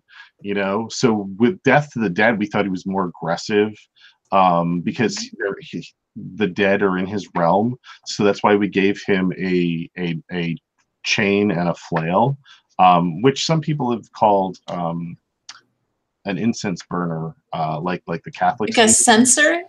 Yeah, but it's supposed to be a flail. No, it definitely looks like a weapon. It's supposed to be, and we've had a couple people print that already. Oh man, that thing's gonna hurt when people get slapped with that. So Dang. Yeah, it's the kind of thing where I'm just kind of scrolling through and looking at the images now. We have so much to come, and there's also a lava waterfall. I actually made the lava fall is massive. Somebody was online and they're like, how do you make a lava fall? And I was just like, I'm going to make a lava fall. I'm going to do it. And then just built it. And it was a 3-day project because I ended up cutting it up immediately. Wait, 1, 2, 3, 4. So it's 4, what is this? A 250 millimeter, 250, 500, 750, 1,000 millimeters? Or your plate's much smaller than what I'm looking at here. The tiles are 100 millimeters. We try and do everything around 100 millimeters tile. Not everything can fit on a 100 millimeter tile, both large and small. But 90% of what we do focuses on the 100 millimeter tile, because every DM wants to make a dungeon crawl, but no DM in their right mind wants to spend 2 hours assembling a 4x6 table with 50 millimeter or 2-inch tiles. That's true. It takes too long. It is too painful. It is unreasonable. That's a set. 300 millimeters. Let me double check my math. I have a ruler here. Yeah, 300 millimeters is just under a foot. So it's 300 millimeters by 18 inches. So a foot by a foot and a half. Okay. And it's a massive structure. And we actually have characters in it. We've been playing with it and fooling around with it. We have one being printed right now. In fact, when I get off the line with you, I'm going to be working on the floating island. Ooh, would you like to see the floating island? We displayed it in our Twitch stream. Yeah, duh. So we displayed We displayed the floating island in the Twitch stream on our launch day. Let me see if I can share my screen. I don't have the buttons. Oh, it's on the wrong side. Yeah, so we started a Twitch as well. How many monitors do you have in your setup? Right now I have 2, but if I could do things differently, I would love to get a large scale. One of those big, long, curved ones. Oh yes, I would.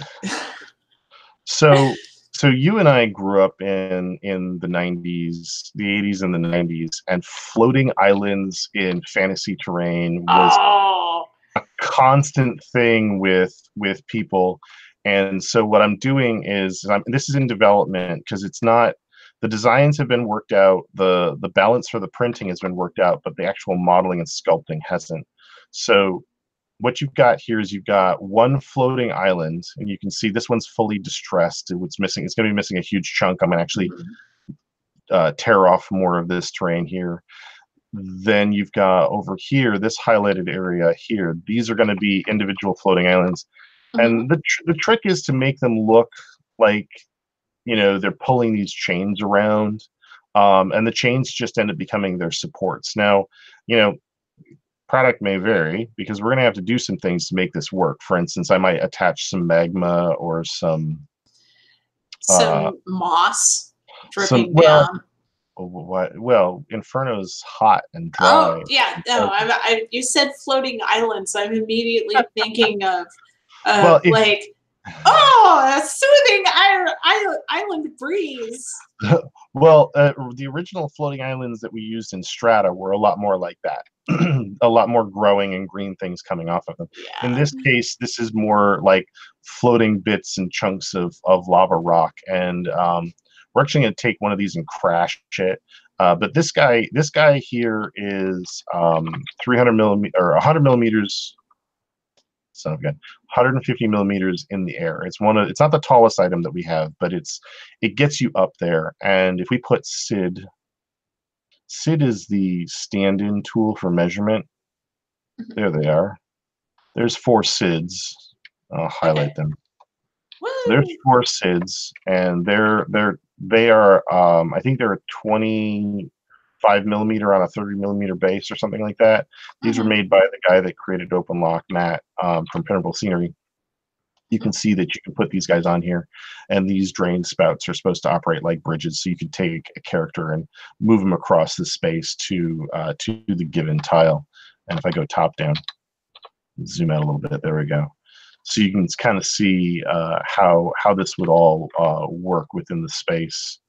Actually, I can turn off the wires. There we go. And so we got some colors. So you can see how you can move through this space, and you could move a squad or a group of people through this space. I want to make these miniature islands big enough for 2 characters easily. Not too rough, not too crazy. Like a lot of the ground plane is a little bit more rough and a little bit more. The traversing is a little bit more extreme. And don't be afraid. You know, most of the time the terrain is completely usable for 3D prints. It's just that this shader, the material that makes this look the way that it does, is pretty extreme. We actually use this guy with a little bit of gray, and this really kind of gives a better look and feel for what the printer is going to spit out. So there are relatively flat spots or spots where the points all reach up and touch the base similarly. We try and minimize angles to 15%. That way that you can move pieces around the terrain. And all the stuff we've been playing with and testing with, there are areas that are too rough. Like this little rise here is too rough. It's supposed to be, because not all of the terrain in the world is traversable. So why should your characters be any different? But we've got some, like there's a vent here, so we can put lighting in there and stuff, and fumaroles and things like that. And we're just working through all of that stuff now. So yeah. Speaking of lighting for miniatures terrain, I have seen people have great luck with the tiny LED lights, the tea lights that you can get from the Dollar Tree. Yep. That mimic flame. Yep. And just a little bit of polyfill glued around the top of them to emulate smoke and take a lighter and burn some of it and give it that dark. Yeah, that's exactly what we're hoping to do. Is what I'm going to do is if I get a chance, I'm going to take one of these fumaroles, and the lighting system we have is those little cables. We have a photo of them on the website, and we have a light tray that goes underneath this, and you can mount your lighting system and then light the areas that you want to light, and then you take a little bit of polyfill. And what I recommend is you take the polyfill and you use an airbrush or a spray can, and you dust it. You dust it from above with some black pigment, some black flame free.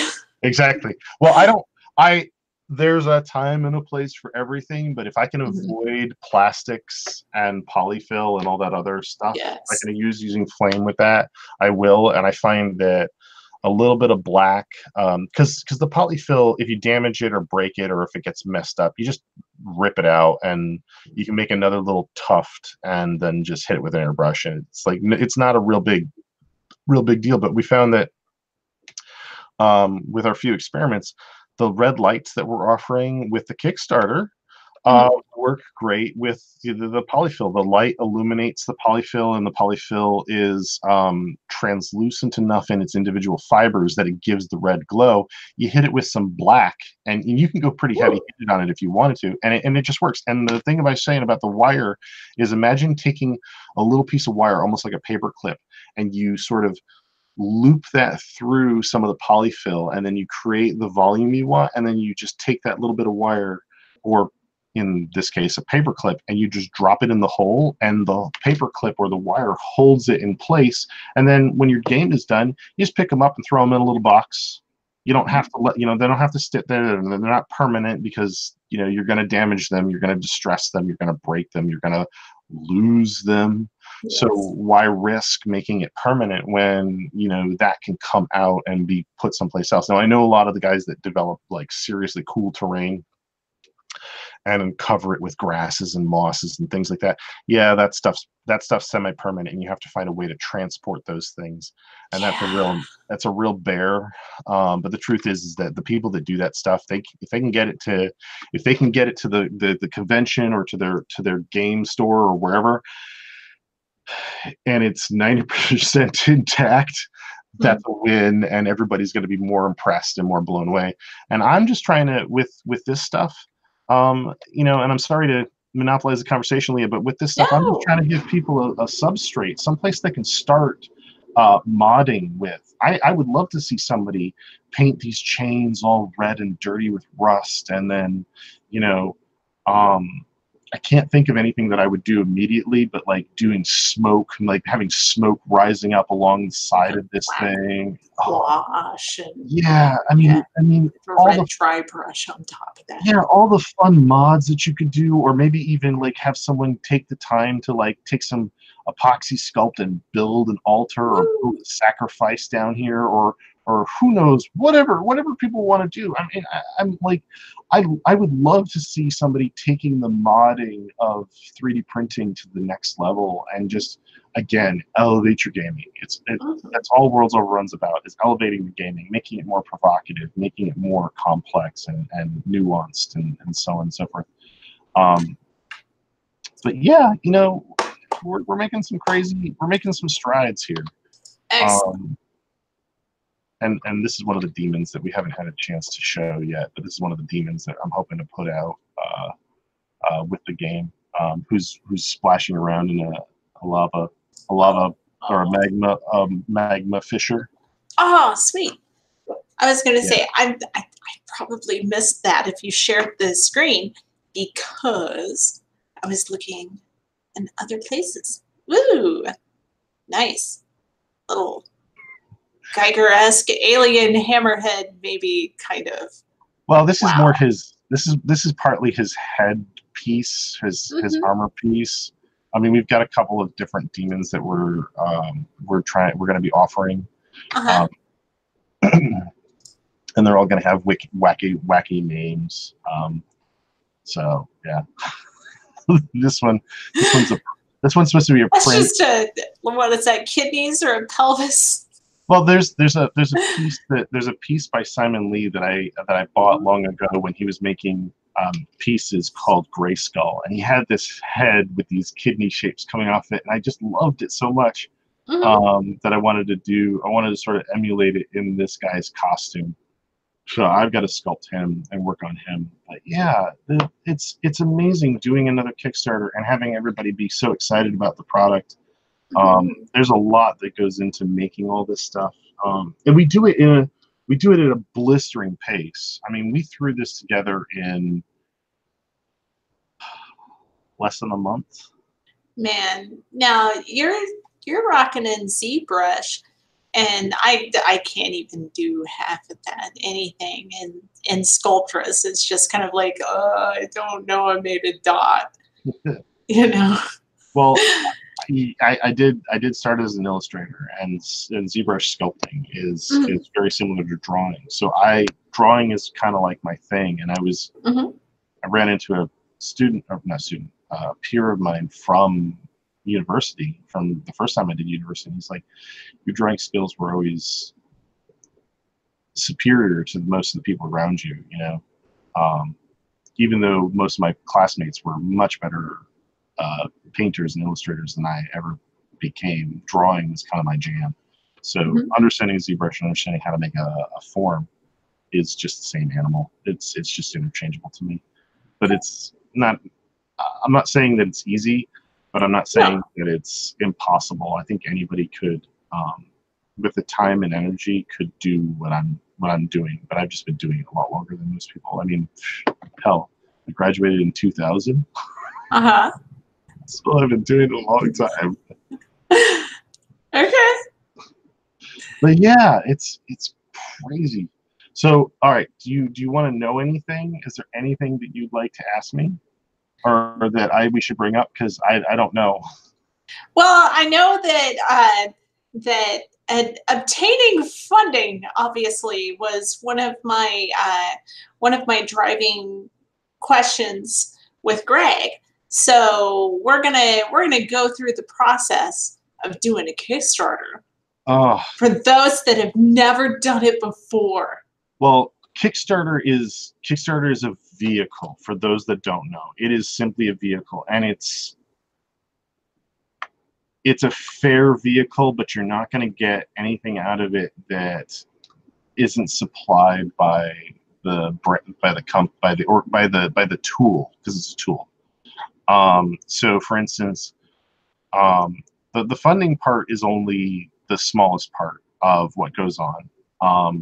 All of the real work is the planning and the organization. And one of the tricks that I have is that, because you and I and a number of other people couldn't work on the same Kickstarter at the same time, because if I'm typing something and I save it, but you're editing some other portion of it and you save it, you overwrite what I changed. But everything that you just did is gone. Poof, completely lost. So what I came up with my team was, I said, okay, and my team's really me, an advisor, and another artist. So there's really 4 of us. Actually 5. There's 2 advisors. I have my arms lifted in victory as I just hit refresh, and I saw again that is WOR, the World of Inferno. You can find that there. On the Kickstarter. So we're talking about starting the Kickstarter and working with other people and sharing the times. Yeah. That you go to edit that. The best part about it is the community. But what I was going to say is that I found is that if you use a Google Doc, we build the whole Kickstarter in a Google Doc, because everybody can be working on their piece. They're somebody's reading it through and making corrections to grammar. Somebody's building the stretch goals, or someone's organizing the different rewards and writing out the copy for that. This Kickstarter, I wrote the least on any of the Kickstarters I've ever created, but I edited a lot of stuff. I read through lots of pieces of copy and made changes, and I let my main artist, my other main artist, because I'm kind of primary. I am primary. I let him take a lot of the lead on writing copy, and it was scary to let somebody take the lead, but it was also refreshing to not have to be doing all the work.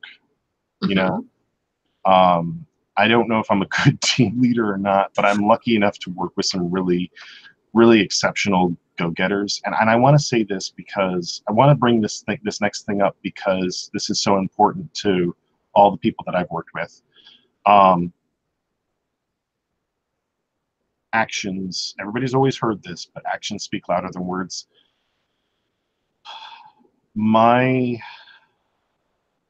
artist that started with me on this project, he actually started with me on the last project.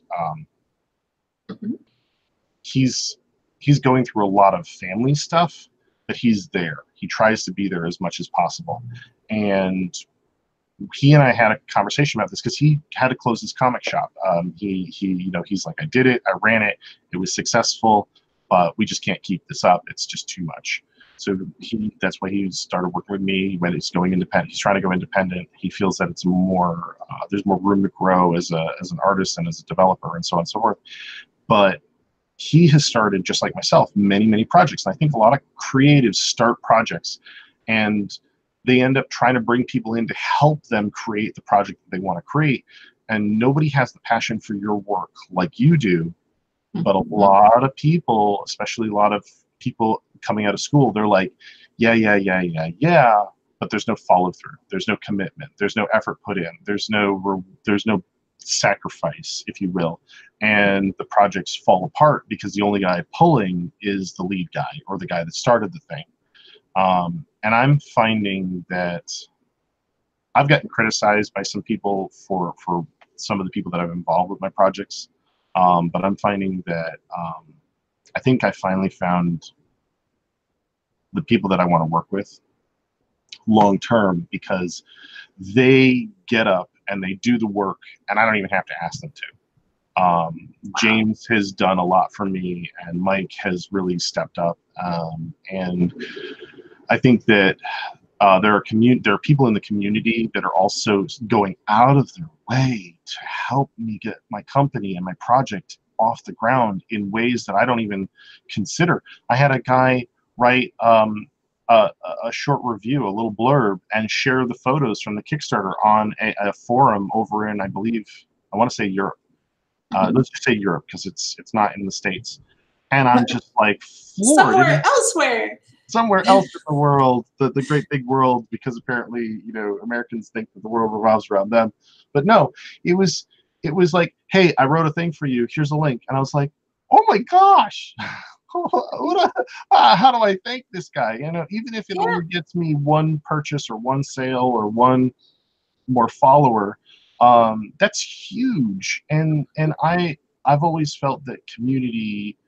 If you don't support the community won't support you. And I'm a little gun shy about writing things in communities because I see a lot of novice people asking questions that as a professional I would love to answer, but the whole community is trying to answer them. They're all like the kid that had the answer and the teacher's like, how do we solve for pi? And the whole room is like yelling the answer. They're not even raising their hand, they're just yelling the answer at this poor person. And I'm just sort of like, I really have an intelligent answer for you, but I'm not going to get a word in edgewise when 30 odd people are talking. So I'm a lot more quiet on social media than I was years back. So it's kind of, I want to be part of the community, but I'm also like a little gun shy about opening my mouth. And James has gotten on my case about that. And he's like, you need to be more engaging. And I'm like, but why should I say something when everybody else has already said it? Everybody else has already said it. So it's back to the point, though. I think that moving forward, no matter what you want to do, if you want to be an independent of any kind, you need to have the right people. You need to be willing to fire people, and at the absolute worst, you need to be able to fire yourself. You need to or step aside to let somebody better qualified to handle the thing that you're not good at, or that that you don't really need to be controlling. I'm not interested in being a micromanager. I'm interested in making a product that's going to change the world. I want to enrich the community. And I'm sorry, I'm playing with my pen. Let me put that down. I'm over here clicking that because I'm fidgety. The end of the day, I'm really excited about this product. I want everybody to enjoy the product. I want people to ask me about the product. I want people to talk to me and say, I love it, I hate it, and then I want to be able to turn around and say, thank you for sharing your opinions and your thoughts, and then I'm going to get back to, you know, making the next asset to try and enrich gaming. I think gaming of all kinds, or storytelling of all kinds, whether it's film, tabletop, video games, the 3D printed miniature side of things, which is what I'm most involved in. You know, it needs a better class of hero and a better class of product, and it needs more independent people stepping up and sharing their voice and sharing what they do, because I think that it's going to be sad when the market's flooded, but I think that there's a lot of people out there that, one, don't share what their ideas or the thoughts in the process are, and there's also a lot of people out there that are sharing their stuff and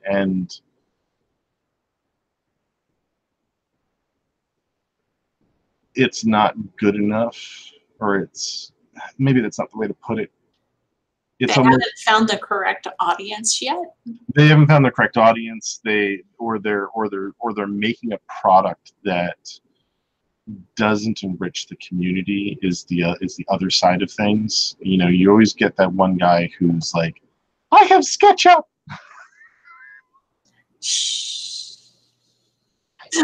I'm sorry. Somebody posted that question, and I was like, oh. They're like, can I make models with SketchUp? And I wanted to be like, that's like asking. I didn't do this, but I almost freaked out. I was like, that's like asking if you can paint a Renaissance a masterpiece with GIMP or something horrible like that. And I was like, no, Eric, you need to go take a walk. You're getting. I mean, I for my own 3D printing stuff, I use a lot of Tinkercad, and I play around with Hexagon, and yeah. If I had crazy money and I could give people copies of ZBrush and be like, we're gonna take a month and I'm gonna teach you guys how to use this thing. I would do it just to see. I know this sounds horrible and elitist and condescending. Or something. Oh my God. I had because I actually design real things. I had somebody ask me once if I played, what is that game? What's the game where you have all the blocks and everything's block people? Yeah, I know. Minecraft. Someone asked me if I played Minecraft, and then they proceeded to tell me you can build things in Minecraft.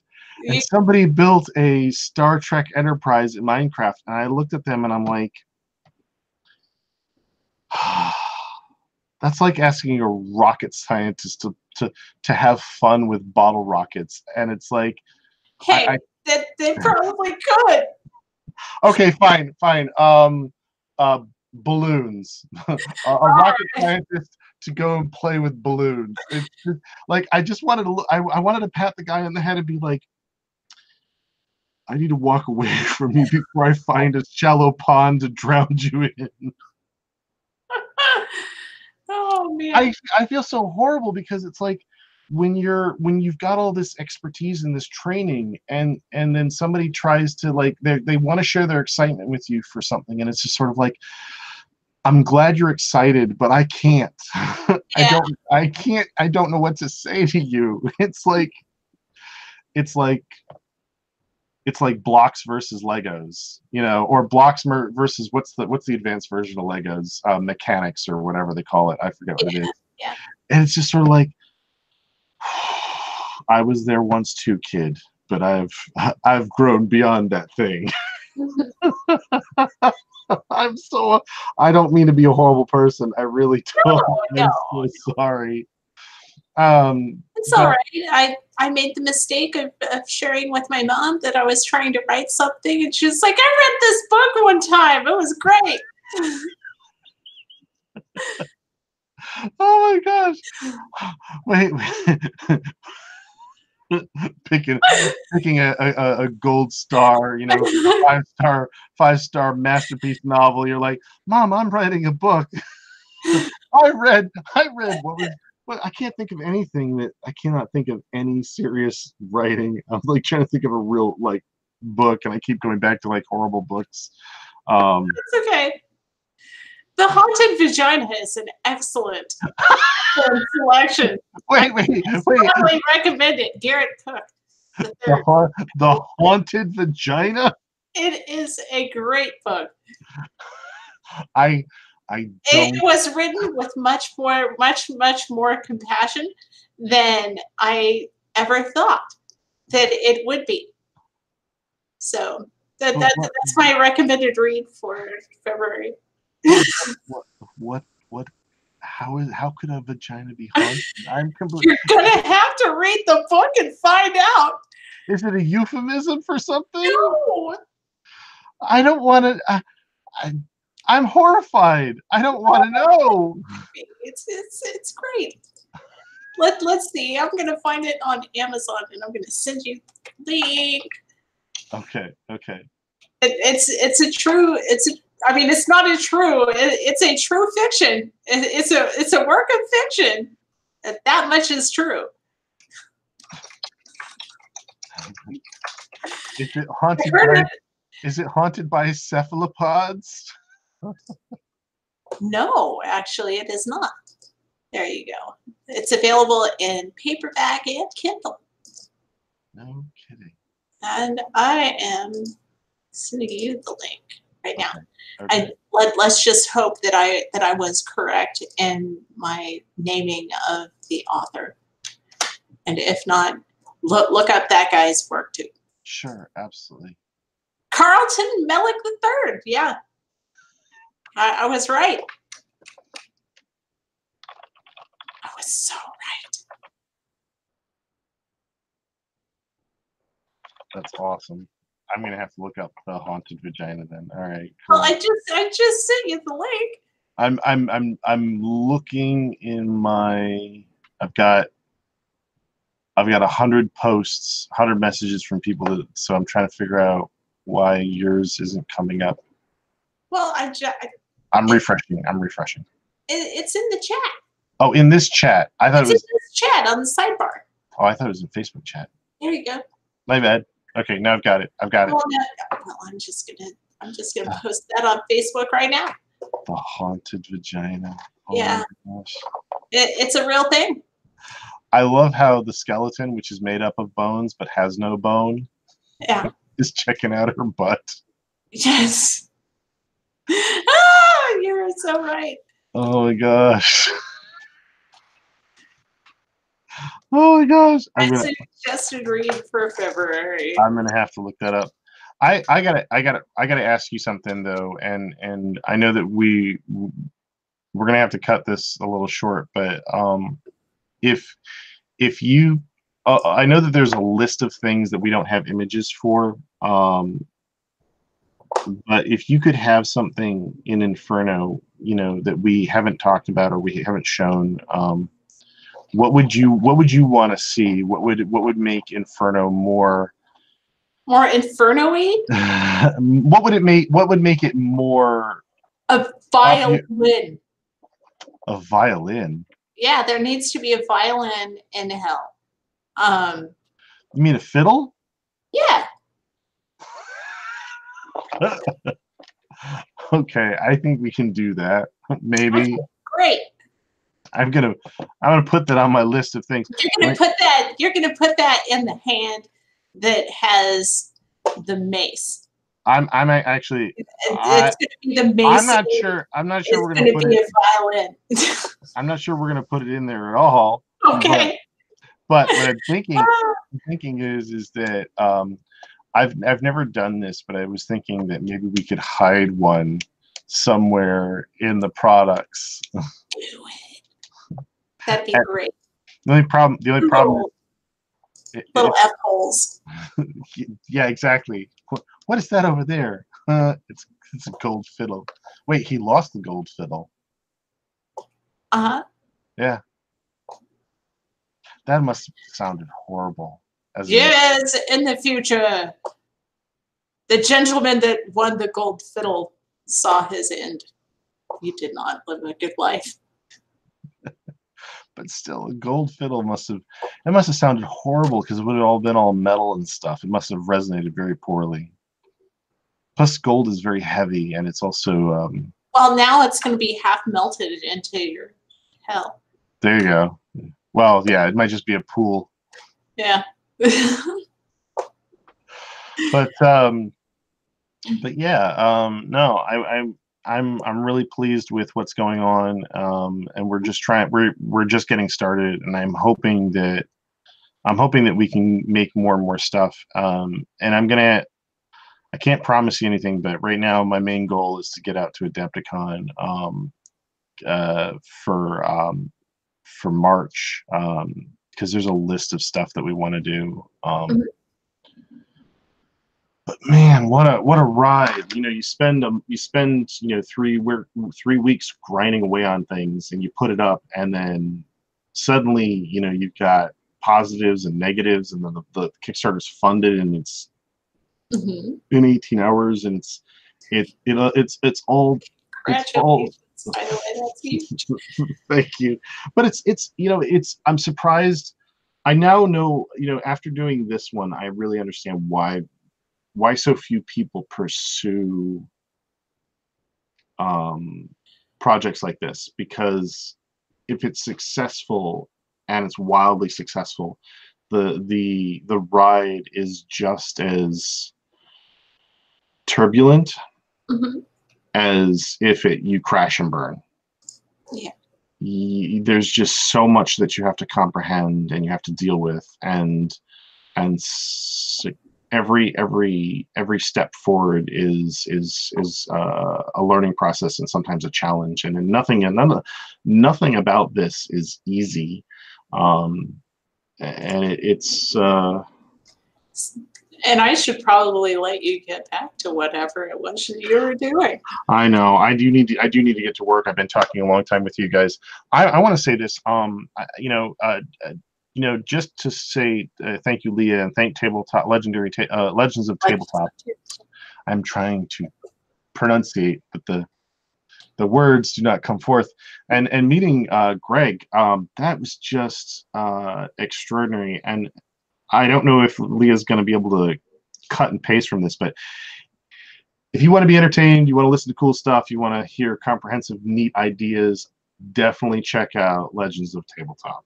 Well, thank you very much, Eric. I really appreciate it. And I look forward to you having an awesome day. And as always, I want to see more from Worlds Overrun. I want to see my fiddle. Anyway.